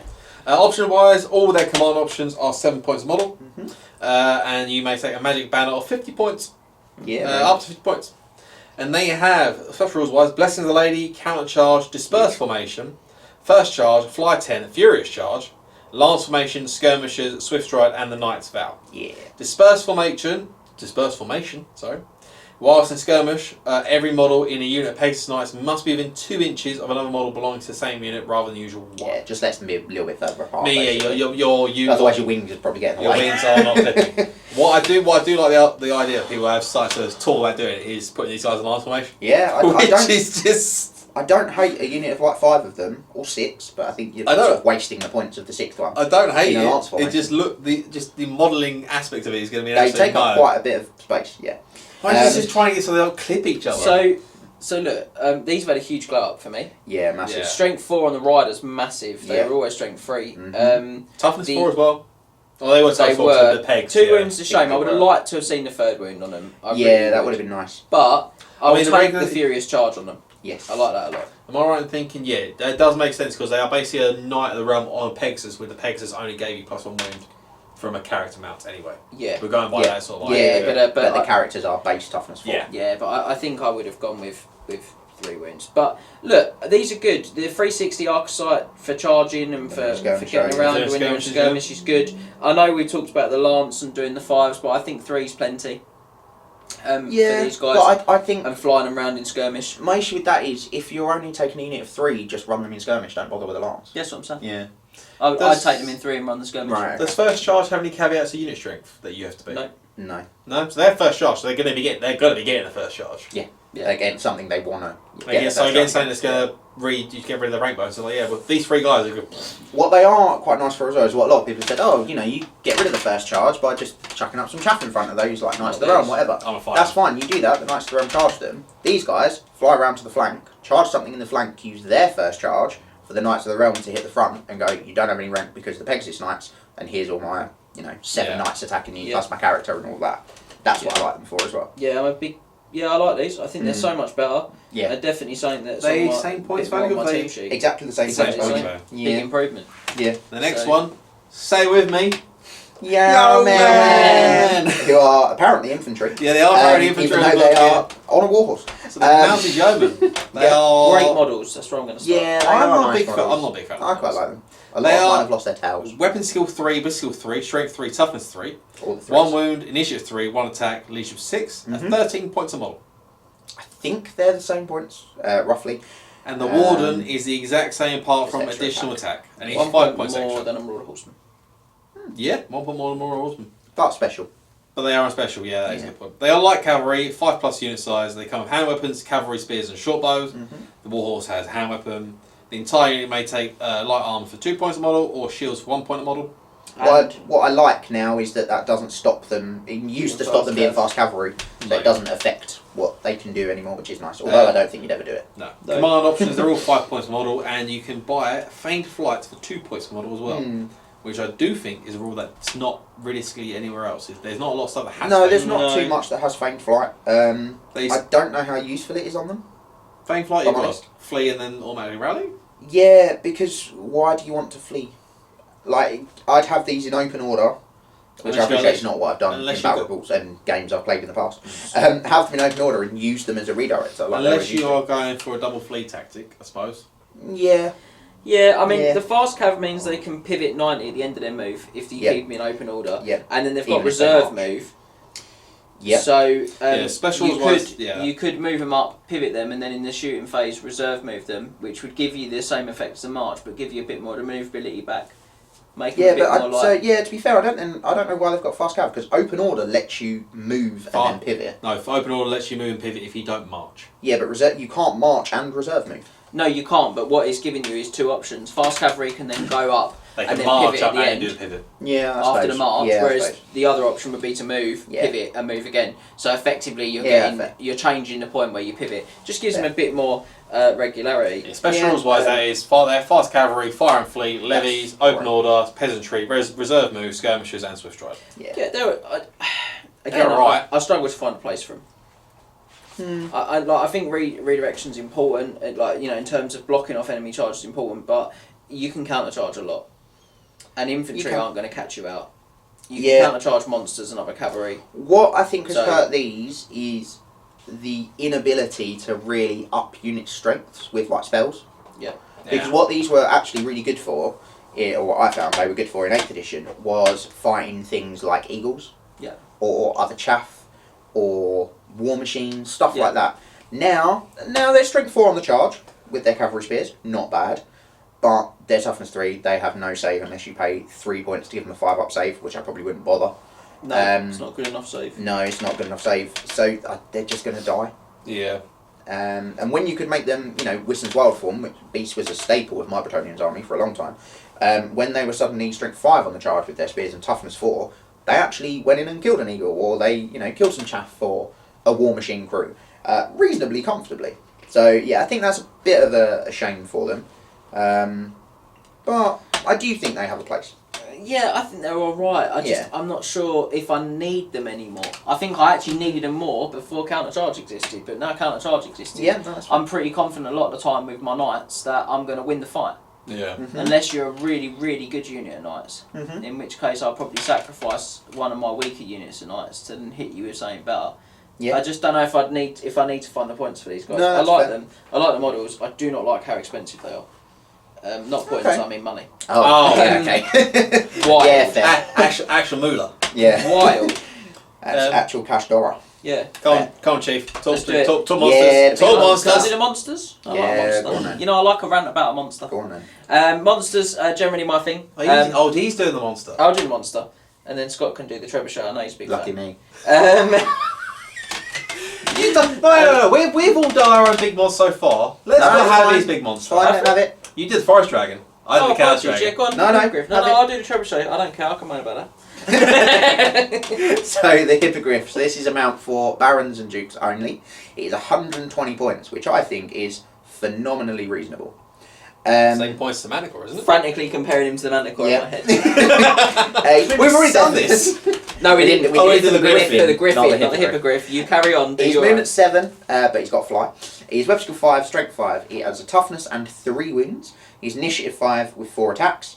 He's a monstrous creature, not a behemoth, which is a bit of a shame. But he's only on a 50 by 50 base. He's got wicked claws, serrated maw, and a graphonic pelt, which counts as heavy armour, which is entirely useless. He can have barding though, which is helpful because that does add to the rider's save for 15 points. Yeah, that is good. Hey, what Yeah. if they destroy your armour though? How? I think there's a spell that destroys armour from high magic. Okay, well then the graphonic pelt is Only useful. if it's magical. Or is there anything magical? Okay. He's close order, he's got counter charge, massive. He flies 9, large target, also big, hence large target. Stomp attacks D3, swift stride, and terror. His wicked claws are base strength, so 5, -2 AP, very standard monster attack weapon. Is it? The Chimera, isn't it? Not for the Chimera. And the serrated maw is a single attack at his strength, armor bane 2, multiple wounds 2. Counter charge is an absolutely huge rule. Massive. The fact that he has Massive. counter charge is Yes. phenomenal. Yeah, so So good. not as good a comparison against the Manticore as the Griffins because they're basically almost identical. Yeah. These are not dissimilar. No. The Manticore giving me a 4th wound, but not increasing my Not up in toughness the at all. toughness. Yeah. Or giving you counter charge. Or counter or charge. counter charge. Yeah. 120 points feels very solid for these. So For me, they're 135 points. yeah, I agree. Why do you not buy the barding? Yeah, I mean certainly looking at the only getting +3 wounds versus the +4 on that bad boy's a little bit of a kick, but the +1 toughness, the counter charge on the barding probably more than makes up for it. Yeah. The guy on the back, he's a machine as well. Yeah. But you got to put a Duke on this. Yeah, guy. he Yeah. is strength toughness 5 at that point. No question. He's got 7 wounds. He's got a 3-up armor save before you bought any potential magic armor to up that again. He's very good. Very Big. I big mean, fan. yeah, it's nice to see the Hippogriff get a new lease on life. Yeah, he really is. And Because it's he nice was- that the he base was- size didn't go up. He was absolute garbaggio. He was not good. He used to have the wall save from the Blessed. Yeah, he did. Oh yeah, no virtues. No. No, none We're of dealing that. with that as well.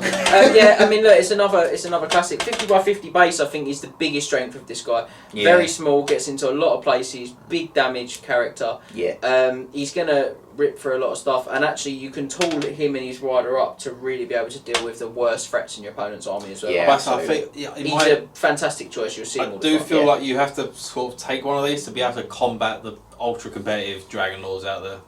Yeah, it's one of these or a raw peg. You can do it on a raw peg. This obviously the save isn't as. I don't save is as good because he comes with barding. The No, it's toughness not. isn't as It's good. not as fighting. And the wounds aren't as good.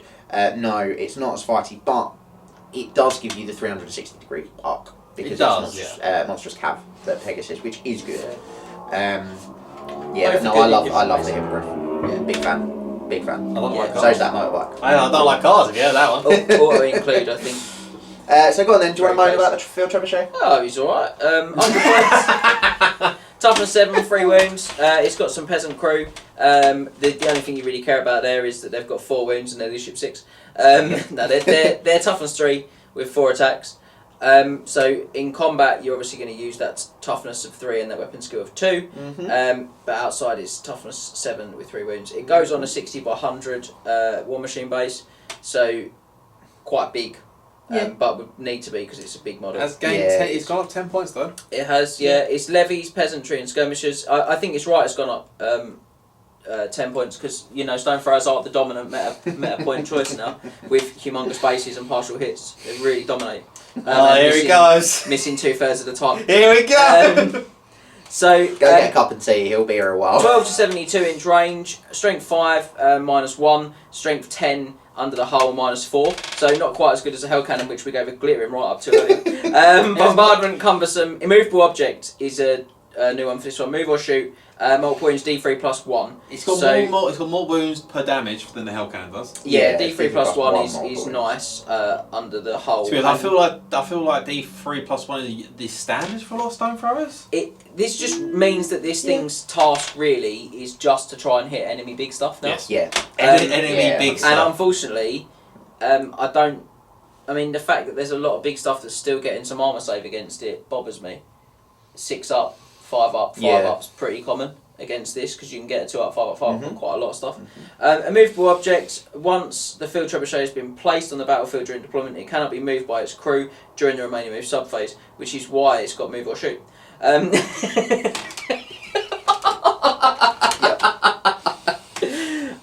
Look, it can still pivot freely though at any time during its turn to face the enemy, and it can make a follow-up move as normal. It's if it wins combat. It's immovable. Not sure how it's going to do that. It's immovable unless it's following you up, in which case it grows legs. Look, they push really hard. I think as stone throwers go, it's all right. Yeah. To be fair, for a stone thrower, it's not bad. Yeah, it's a phenomenal model. It is a lovely model. It looks great in your cabinet. It's lacking, and it's it's a reasonable cost for a stone thrower as well. Yeah. It's lacking one crucial rule. It's a growl dart or that. So I'll take my growl dart, please. Take your 4 growl darts. It's lacking one crucial rule, and that is large target. No, I disagree. I don't think it makes any difference to whether stone throwers are good or not if it's got large target. It would make it marginally better, but this field trebuchet's job is to hit other large targets. Yeah. I suppose, so you don't need that's large target because it's a large target. Because that's the thing it's going to do, because it's not going to do much Anything damage else. to units Yeah. because of the partial rule. The increasing the base size, I thought, was an attempt to stop templates being so punchy, and so that I felt it was two things. I thought it was about, I thought the model count had come down for the game, and I thought Which I think it probably has. Yeah, it has. Fortunately, the price has gone up, so I'm still spending the same amount of money.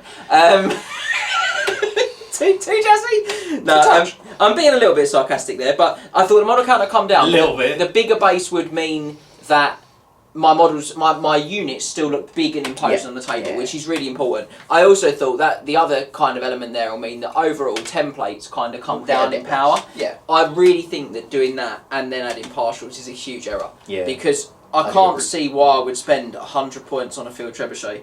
And it's not the only one. We've talked about other artillery pieces quite consistently. I just think, sadly, that's the big cut for them, is that when you look at like a 25mm or a 30mm unit, you're hitting one model under the template if you get a direct hit. One. Yeah. So, on a good day you'll hit 5 models. I think at best on 25mm bases, if it's the right sort of width and depth, I think it's got to be even width, like even numbered width, even numbered depth. You will fully hit 4 bases on 25mm bases if you get a direct hit. Yeah. At best, and then partials on another 4. Can't 8 total. Ground. I think because you get basically the 2 behind the 2 you hit, the 2 in front of the 2 you hit. Yeah. If it's can't be direct. It can't be because you're 1.5 inches from the centre, so you're going to be in the middle of a base that is 1 inch wide. Yeah, so, but if they're even width, even depth, the hole will be where 4 bases touch. Okay. Oh, so you'll clip the 2 behind that 4 square, the 2 in front of the 4 square, the 2 to the left, the 2 to the right. So that's the perfect. So very best on average 4+ rolls, you'll hit 8 models. Yeah. And that would be the perfect shot, the perfect hit, perfect size unit, line of sight, perfect size unit. Yeah. And it's just not going to happen. It's just not going to happen. And compare that to what templates used to be, which was small template. If it hit a unit, 18? 18 models? 15, 18, yeah, if they're 20 around mils. there, if they're 20 mils. So sorry, I think that's be my long-term gripe, really. I think it's a mistake to have upped the base size and to have both. brought partials back. Yeah. Also, the thing I hated most about partials was the arguments. Yeah. You know, like, does this miss that tiny bit of corner? that tiny bit? Is it in, is it out? Like, you'd have to you go, okay, well, I'll roll a dice. Great. Right, now we've established whether I might be able to hit it. Now we need to roll a dice again. And I just think all of that was just slowing the game down. You still got arguments in 8th, but you didn't have to roll for all of the partials after the arguments. Yeah, you could go, oh, we're not sure, we'll 4+ it. Oh, I've hit it, I haven't hit it. Right, that's it. But yeah, anyway, as a side point, apologies. That's all units done. Got sidetracked. That was all the units. Yeah, they don't have many, the Brets. They got 2 additions. Two? Yeah, the Squires and the Foot Knights. Yeah. Oh, 3, the character, the Sergeant at Arms. Oh, yeah. And the Baron. Yeah, not a lot. Yeah, but he's not. He's just a He's just character, isn't he? a very slightly different stat line. Technically, the Duke's the new one. Yeah, technically, yeah. So let's do it. Yes, moving on to the virtues. These are your mutations, these are your spikes. Yeah, your sort of unique thing outside of magic items. I will very briefly say, I think there are probably 4 that you're going to see Okay. reasonably regularly. The rest I don't think you're going to see. So The first 2, some of you can see? Yes, obviously. Starting off with the most expensive. As with all of these types of things, you can only take 1 per army. However, each model that can take them can only take a single one. So unlike a lot of other things, where you can sort of have multiple on the same model, you can only take 1, but there is no points limit for anyone who can take a virtue on how much they can spend on that virtue. So the most expensive is 70 points, the virtue of Knightly Temper. Ooh. During a turn in which it charged, a model with this virtue gains the extra attacks D3 and hatred all enemies special rule. Really good. Phenomenal. Yeah, combine it with a magic weapon, put it on a monster. Yep. It's an absolute machine. So good. Oh, we also want let's point out here that we're not allowing virtues to affect mounts. Yes, they will only affect the character who purchased it. Because technically, you would get, if you're on a hippogriff, for instance, you would give your hippogriff an extra D3 attacks and hatred all enemies. If you're on a horse, you would give your horse an extra D3 attacks and hatred all enemies. Hey, some rallying horse. I mean, it's the next one. It's the next one that really... It's the next one that really hammers that point home.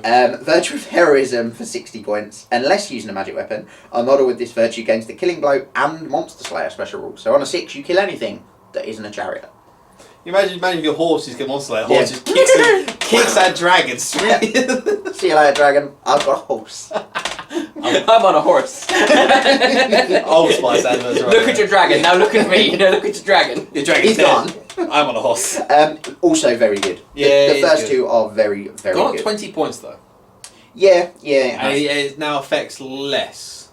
Yeah, because it doesn't affect chariots. Yeah. Or infantry. No, yeah, killing blow and monsters. Oh, killing blow and monsters. Yeah. Sorry.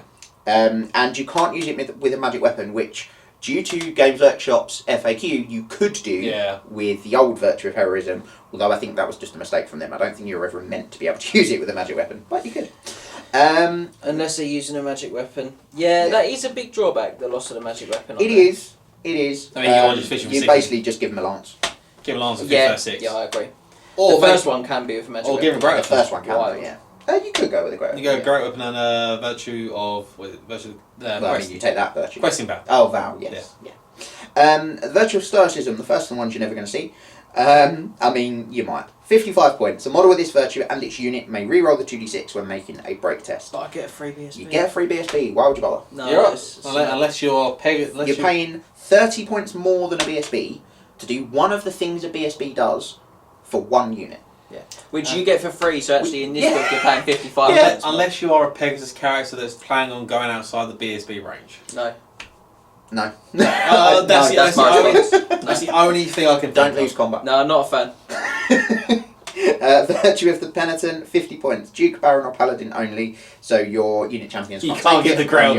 Can't get the ground guarding. No, you can't. A character with this virtue gains the Unbreakable special rule. However, this character cannot join a friendly unit. I like this. It's alright. Yeah, it's not sad to bad. say this used to be the most expensive one. It did. Yeah. No, Knightly Temper was always the most expensive one. I think it was. Yeah, it's okay. Make him hard to kill. Get him on like a Royal Pegasus. Good armour.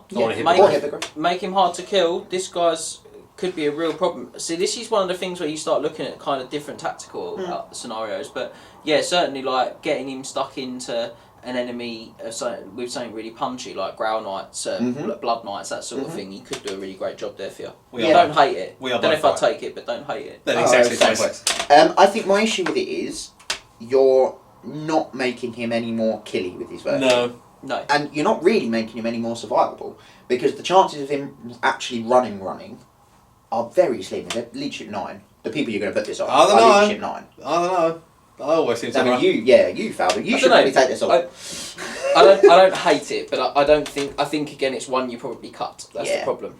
Virtue of the Ideal, 45 points. Again, Duke, Baron or Paladin only. A character with this virtue has +1 modifier to its weapon skill, initiative, attacks and leadership characteristics. However, this character cannot be your army's general or join a friendly unit.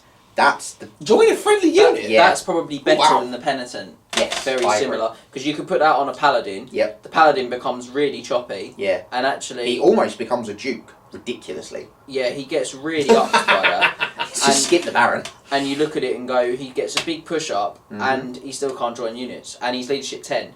So, or leadership 9 for the Paladin. So, so that's really great on a very low sort of points in input. I like that. Paladin I don't mind it. Paladin on a Royal Peg, don't mind it. There are a few of those though that are like, or join a friendly unit, which has really hurt them. Yeah. Which is a shame, I think. Virtue of the Impetuous Knight, 40 points, gone up points, I think. A model with this virtue gains the Impetuous special rule. In addition, the model and its unit increase its maximum possible charge by 3. Finally, when this model and its unit make a charge roll, you apply a D3 modifier to the result. Terrible. Yep, I think this is a trap. Yeah. To be honest. Yeah. Terrible. Really don't like it. I've got to take Impetuous tests more often. Yep. And unlike Swift Stride, where you add 3 to the maximum charge distance, but D6 to the charge roll, you're only adding D3 to the charge roll. Yeah, you're adding 3 to then get that a third of the time. Yeah. So you're more likely to fail the test. Does this combine with Swift Stride? So you need an additional +6 charge roll with D6 plus D3? So you can potentially make very long charges. Yes. I think it's 20-inch charge it works out at. The D6 from the first one, so that's 6. 14, that takes it up to. And then 3 from Swift Stride, 3 from this. Well no, the D6 maximum roll. declarable charge is 20 inches. Yeah, okay. The actual maximum makeable would be 23. Okay. Yeah. So potentially long charges, but you make you impetuous. No, not a fan. Not a fan. Virtue of Audacity, 35 points. Not bad, but unlikely to have come up. A model with this virtue can reroll any failed rolls to hit made against an enemy model with a higher weapon skill characteristic than it. I think this is probably best on a questing knight unit champion. Yeah. I love the fact that this guy's the audacity of it. The audacity. Yeah, I think that's probably where it's best. Because I like that. everyone else who takes it is either weapon skill 6 or 7. Can I take this on?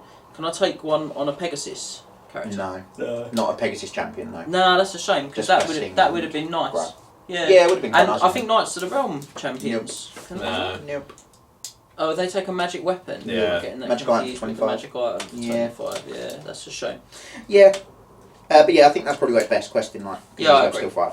Virtue Purity, 30 points. This model always benefits from the Blessing of the Lady and always has a 5-up wall save, even if the model's army did not pray at the start of the game. Decent. But I get that solid, from, hasn't changed. But I get that from Grauval. You get part of it from Grauval. It basically always gives them a 5-up wall save. I thought they always had the blessing, even if. Yeah, they always have the blessing, but this is always a 5-up. So if you get it by strength 2, you still have the 5-up. It does give you the option to have 2 lots of fire ward save in your army with the Talisman of Protection. Yes, yeah. All the time, it's like a permanent feels 5-up. expensive though for that. Yeah, I wouldn't take it on a Duke because he's. To be honest, I don't think it massively matters because you're going to pray anyway. I honestly cannot think of a scenario where I wouldn't pray unless I was forced not to.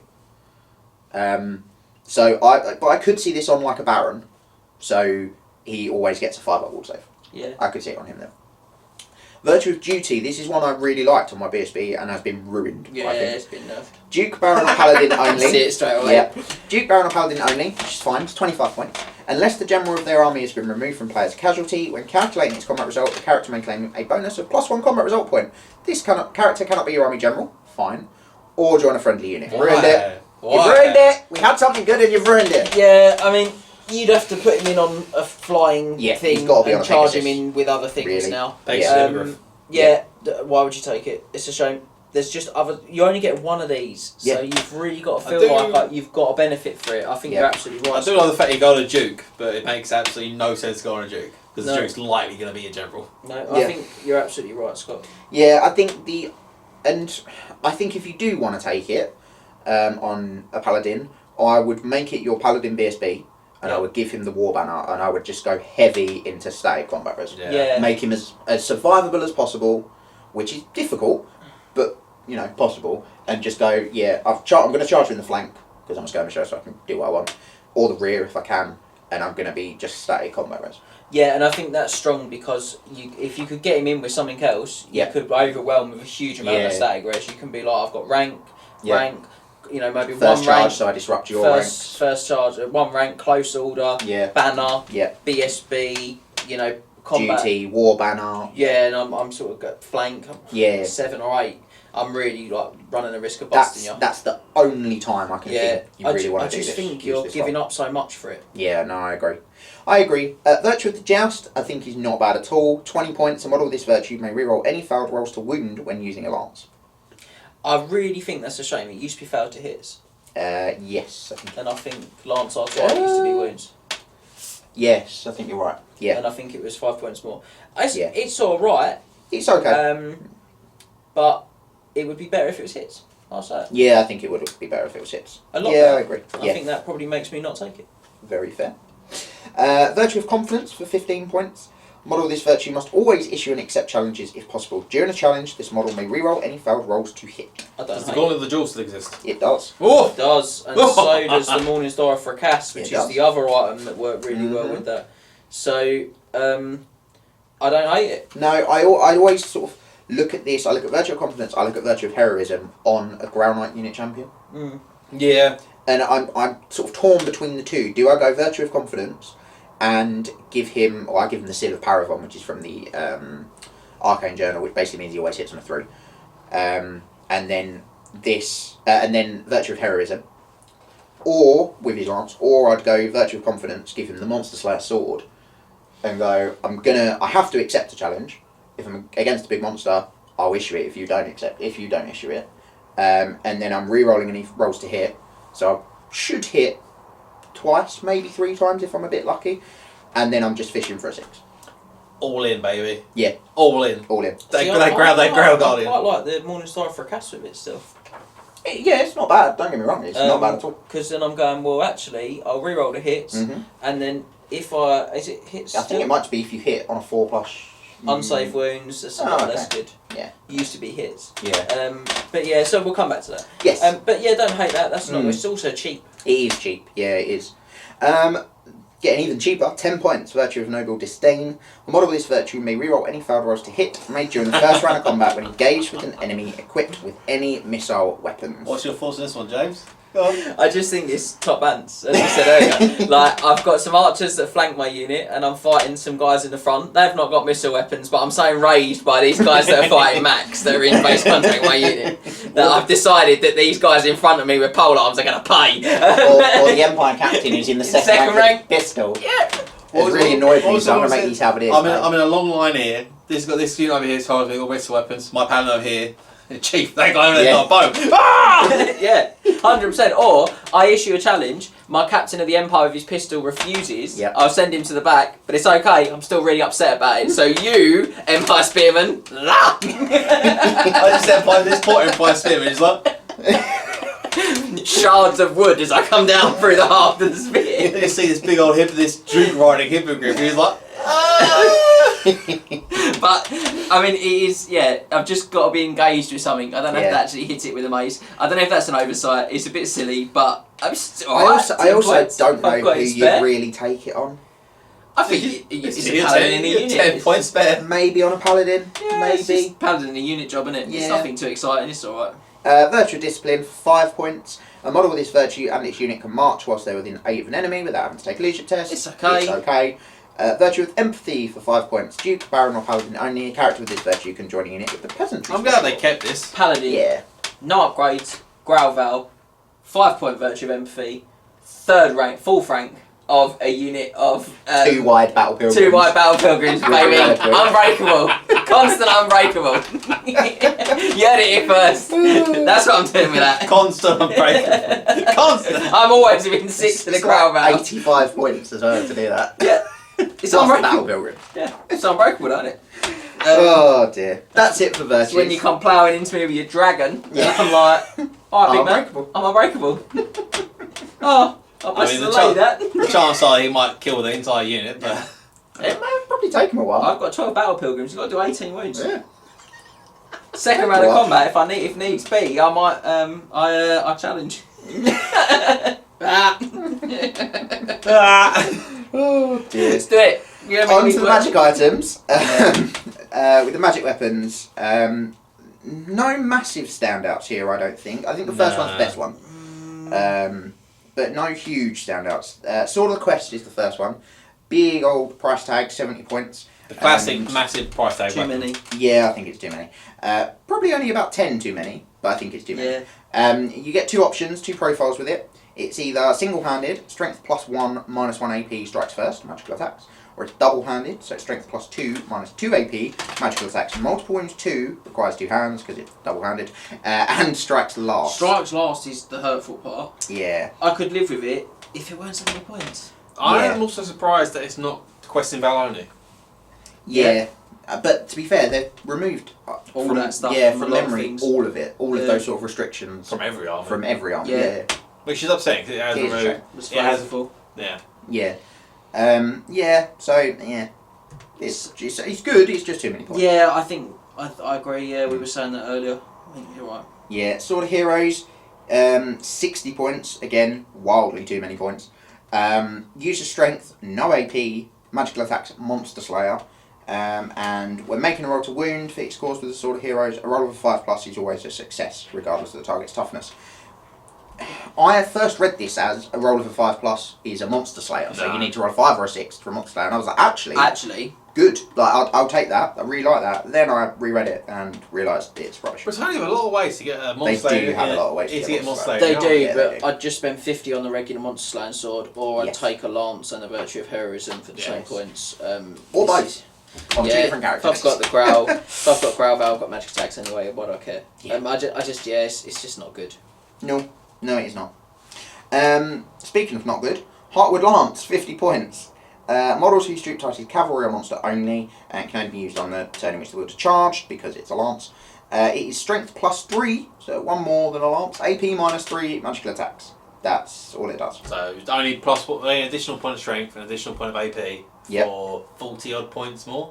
Yeah, Yeah. about 45-ish points. And again, I get armor bane with a lance, so Yeah, so on a 6, it's AP3 anyway. Yeah, look, And on a Duke, he's strength 7 with a normal lance. it's just too Strength many 8's probably points. not necessary. It's just too many points. Yeah. What were you thinking? If 25 this was- points top whack. Yeah, if this was like 15-20 points, Yeah. you'd probably take it. 25. I Absolute think you max. probably just take it all the time.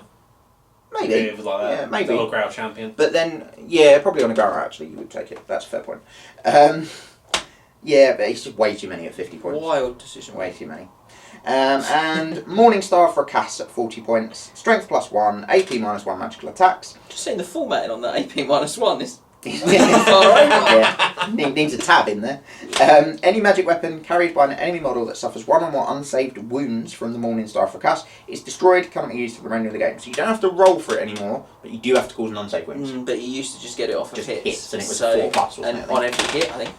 Yeah. So it's 6 1/2 dozen the other if that's got better or worse. Yeah. I think it's still alright. it's okay. The magic weapons just seem a little bit lackluster in general from all of them. Yes. Particularly the army-specific ones. Yeah. There's Yeah. a couple Oh, of that's generic right. ones that are quite nice. These are specific ones. Yeah. here, Yeah, but fortunately for Brett's, they've got the stats to be able to really make the use of some of the generics a bit more. Yeah. And this is not an uncommon thing we've seen No.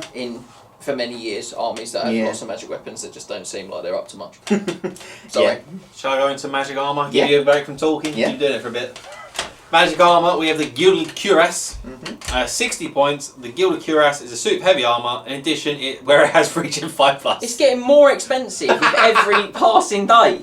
20 in a high elf book, 40 in a chaos book. This one, I'll give you a suit of armour you've already got. Oh, cheers, mate. Oh, it's good. I'll pay for that twice, shall I? And I'll pay 60 points to the region. Am I about right? Am I off the bat? Have I upset you? The Gilded Cuirass has upset me. Yeah, that is too many points for doing something that. Wildly too You're many paying points. the points for the gold. Yeah. That's what you're paying for, because Yeah. you're paying it for the rules. Wildly. Does it upset you? Does it upset you, Scott, that this is 60 points and not common, but the high elf one is 20 points, common, and a talisman? Yeah, but don't forget the high elf one doesn't give me a suit of armour I've already got. The high elf one can go on a dude that's got full plate armour, who's on a dragon. Yes. Yeah, it's 20 points. Too many damn Way points. too many points. I just don't understand how these things get through. No. I keep saying it. I No, don't I see really how don't. I that's don't get it. so obviously egregious when I compare it to other stuff. It's ridiculous. It's not even just when you compare it to other stuff, right? Just look at that. Forget the high elves, we've got one that's third of the cost. Forget the warriors, we've got one that's cheaper.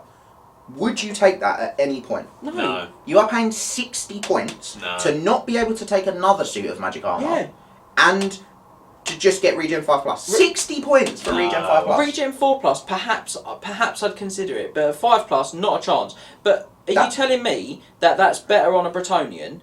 It's 20 points better on a Bretonnian than it is on a Chaos Lord? On a dragon. Because it's not. No. I'm sorry, that's poor. Yeah. It's poor.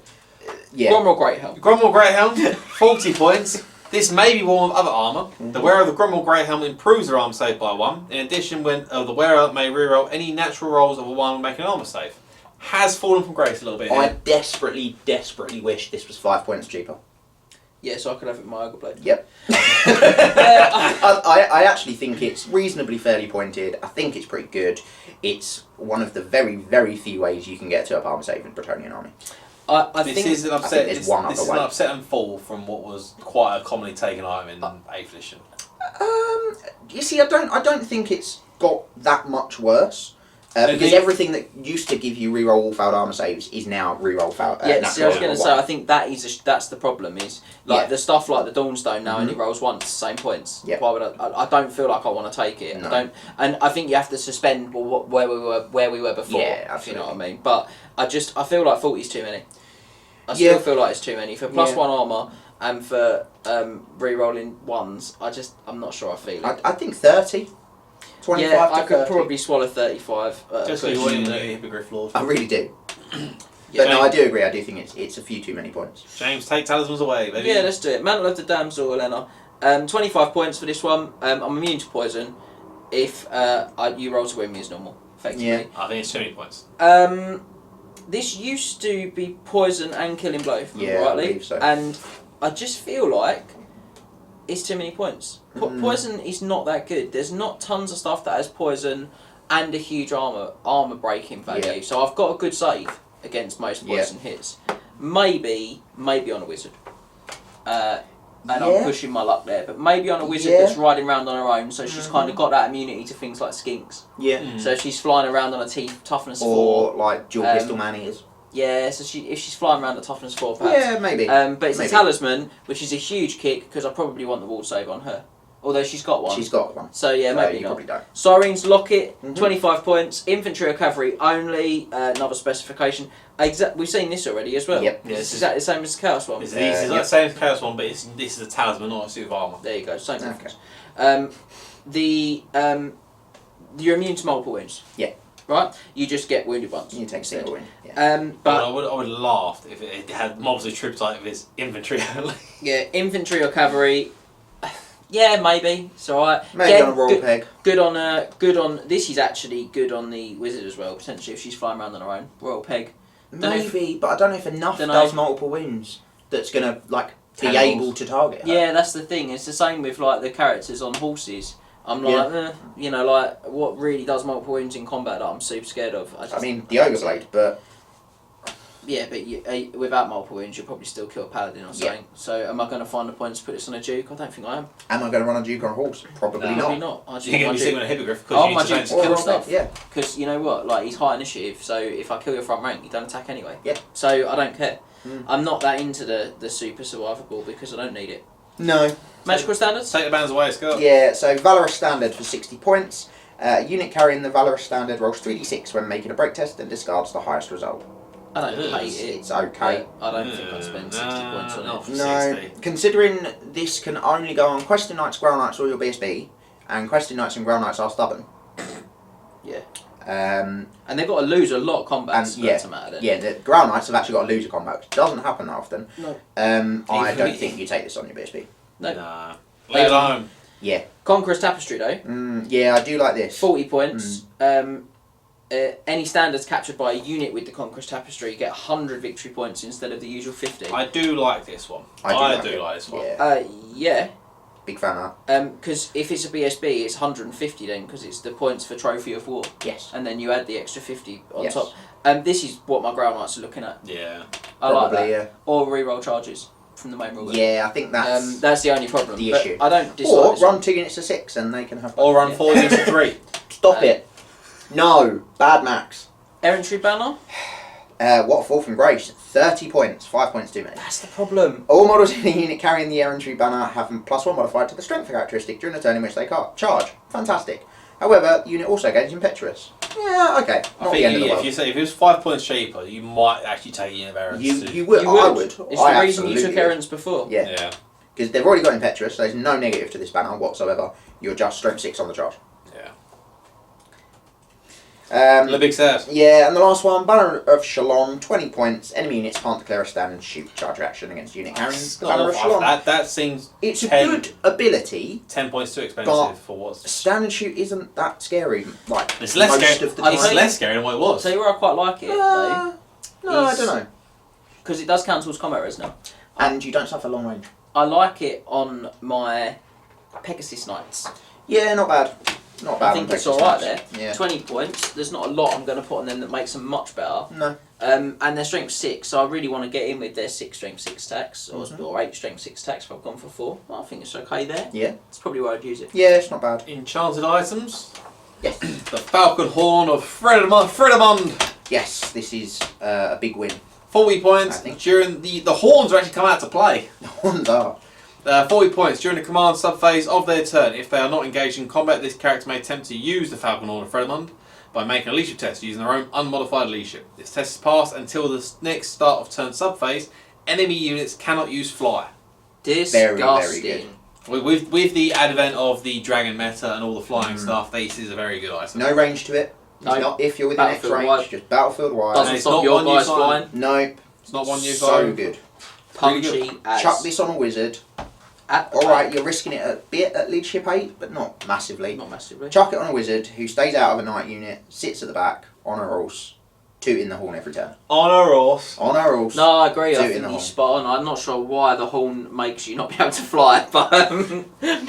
Oh no! Land down. It emits a boys. piercing cry and the skies become filled with flocks of hunting birds. Ah, so the see. sky is so full, Oh, there's no room for you to Traffic, mate. Okay. Traffic is the reason why you can't do it. Traffic, You have to take them all away. Okay. I think this is absolutely top tier competitive though, and I'd have it in my list a lot. Yeah. Antlers of the Great Hunt. Another one I think is really, really 25 points. Wherever the Antlers of the Great Hunt is mounted on a barded warhorse or a warhorse, they and any unit they join gain move through cover. good. And I think the best place for this is a Knight of the Roman Unit Champion. Yeah, Yes. I agree. Without a doubt. I think it's a shame it's 25 points. I think it's probably a little bit too expensive for me. But Possibly. I think you're right. I think that's a great place for it. Yeah. I think you stick it on there and you go large. Yeah. And the last one, which is the first common item Yeah, I think in it the is. entirety of Bretonnia, Yeah. is the Gauntlet of the Jewel. 5 points. 5 points. Challenges issued by the bearer of the 50 quid Gauntlet cheaper. cannot be refused. Yeah. Good.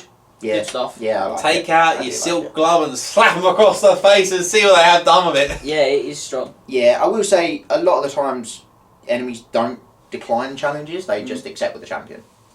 Yes. Yeah, but you keep on killing them. Yeah, you can. What it only Well, let's be really honest. helps with is sort of the subsequent round. When you've killed the champion, hopefully they're fallen back in good order, you follow up, and then you issue another challenge, and, you know, now that wizard or, you know, low-level character can't decline it. I will say it's not that... We've talked about this the other week, I think. So there's not a lot of options for taking champions. Like, taking command options aren't as prevalent, I don't feel. I think in Really? other words, yeah, we were talking about it the other week. I was saying banners. Were you saying banners? Yeah, I I think champions are probably still going to be taken.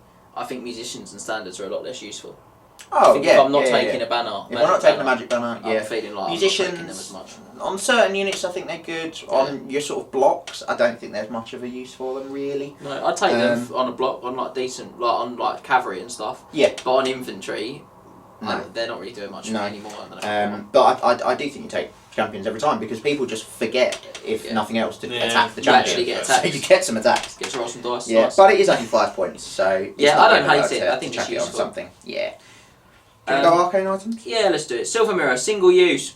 So it's a McHugh special. No, I don't necessarily mind that. The bearer of the I mind silver the mirror may use it when attempting a wizardly dispel. Roll an extra d6 when making the dispel and discard the lowest. So it's a dispel scroll. Yeah. If a double 1 is rolled on any 2 dice, the bearer is outclassed in the art. If the dispel attempt is successful, which they can still happen, it says the dispel attempt fails, which is a bit annoying because outclassed in the art you can still get the dispel attempt off sometimes, but this one specifies Oh, I see what you mean. outclassed in the art and dispel Yeah. fails. If the dispel attempt is successful, the spell is immediately is dispelled. The casting wizard suffers a strength 4 hit with a -2 AP.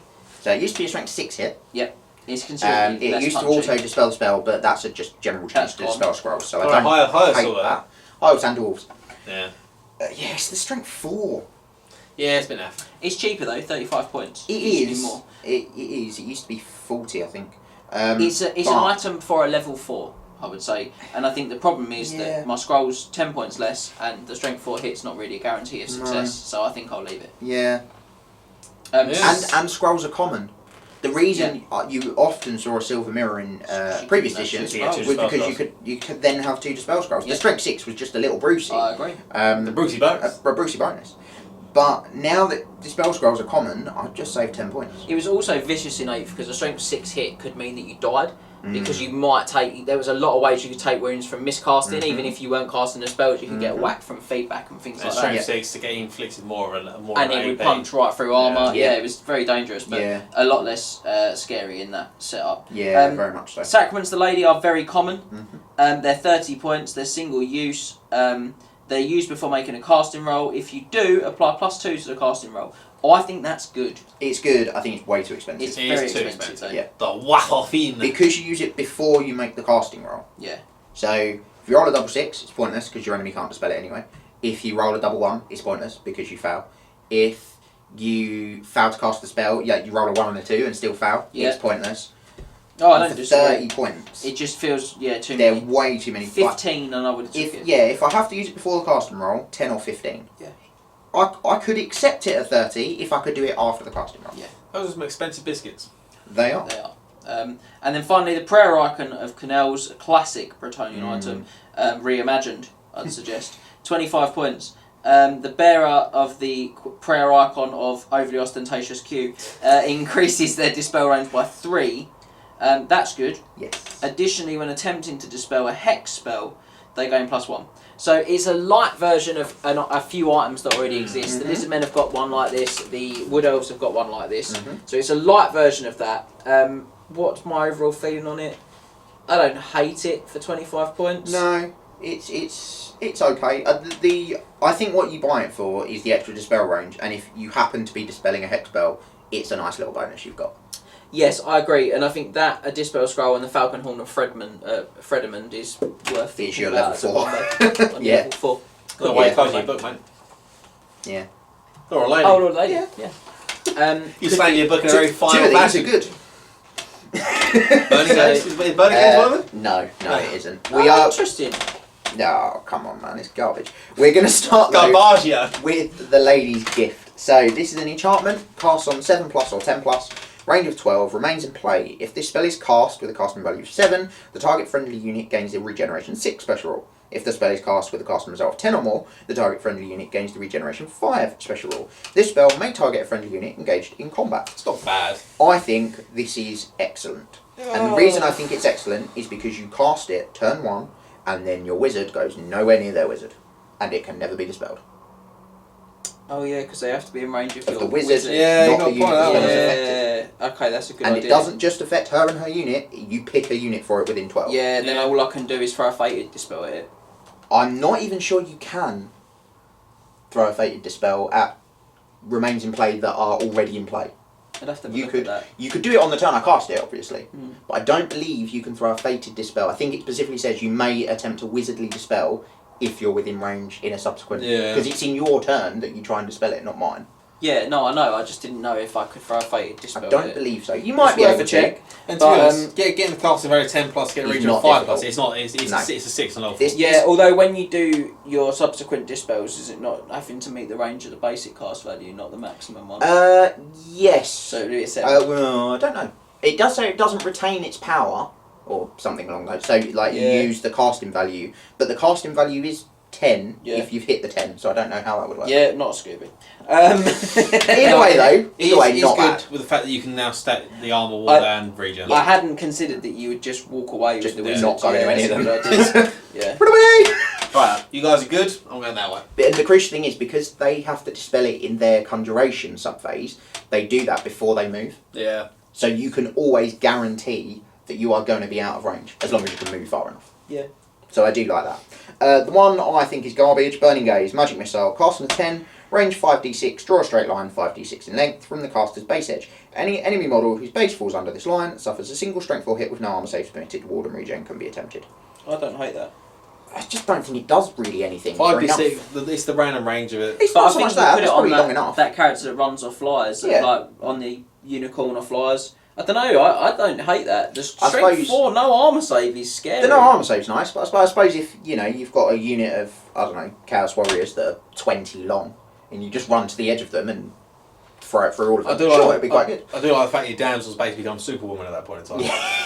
I think the Yeah. thing there though is the thing that's good about these is you choose one at the start of the Yeah. game. So I actually think that's not as bad as you think. Yeah, I think I when don't you think rock that's up enough against use. Max's Chaos Knights, Maybe. and you maybe. or his chosen Chaos Knights, Yeah, and maybe. you kind of run her up onto the end and go "Bleh," and kill like 2 I or also 3. said, That's I need to massive. change what I just said there. It's not Superwoman, it's Supergirl. Yeah, okay. She has red lights, like red laser beams, though. And this is Yeah. specifically white. Oh, okay, so it's And like it does literally It's flow the- from the damsel's eyes. it's the Bizarro version of Supergirl. So either way, I don't think it's as bad as Scott thinks, but I don't think the it's stuff he great. said about the Lady's Gift is a really good tactic, and that's think- that's the same for Lady's Wrath. And I would No, be it tempted isn't. to say Lady's Wrath is because that's self. Yeah. Yeah, so that's So that is the last spell we're coming on to, the Lady's Wrath, which I thought at first glance was the best one of the 3, to be honest. Yeah. Because I think it gives the best buff. But it does fall prey to the remains in play issue. So it's an enchantment, casting value of 9, range self, remains in play. Whilst this spell is in play, the caster, their mount, and any unit they have joined gain a +1 modifier to their strength characteristic to a maximum of 10, and improve the armor piercing characteristic of their weapons by 1. But, as James has said before, the issue with this is I've just seen it. Sorry. You'll just stop. you'll get it for your turn basically if you cast it, and then it's just going to be dispelled. Yep.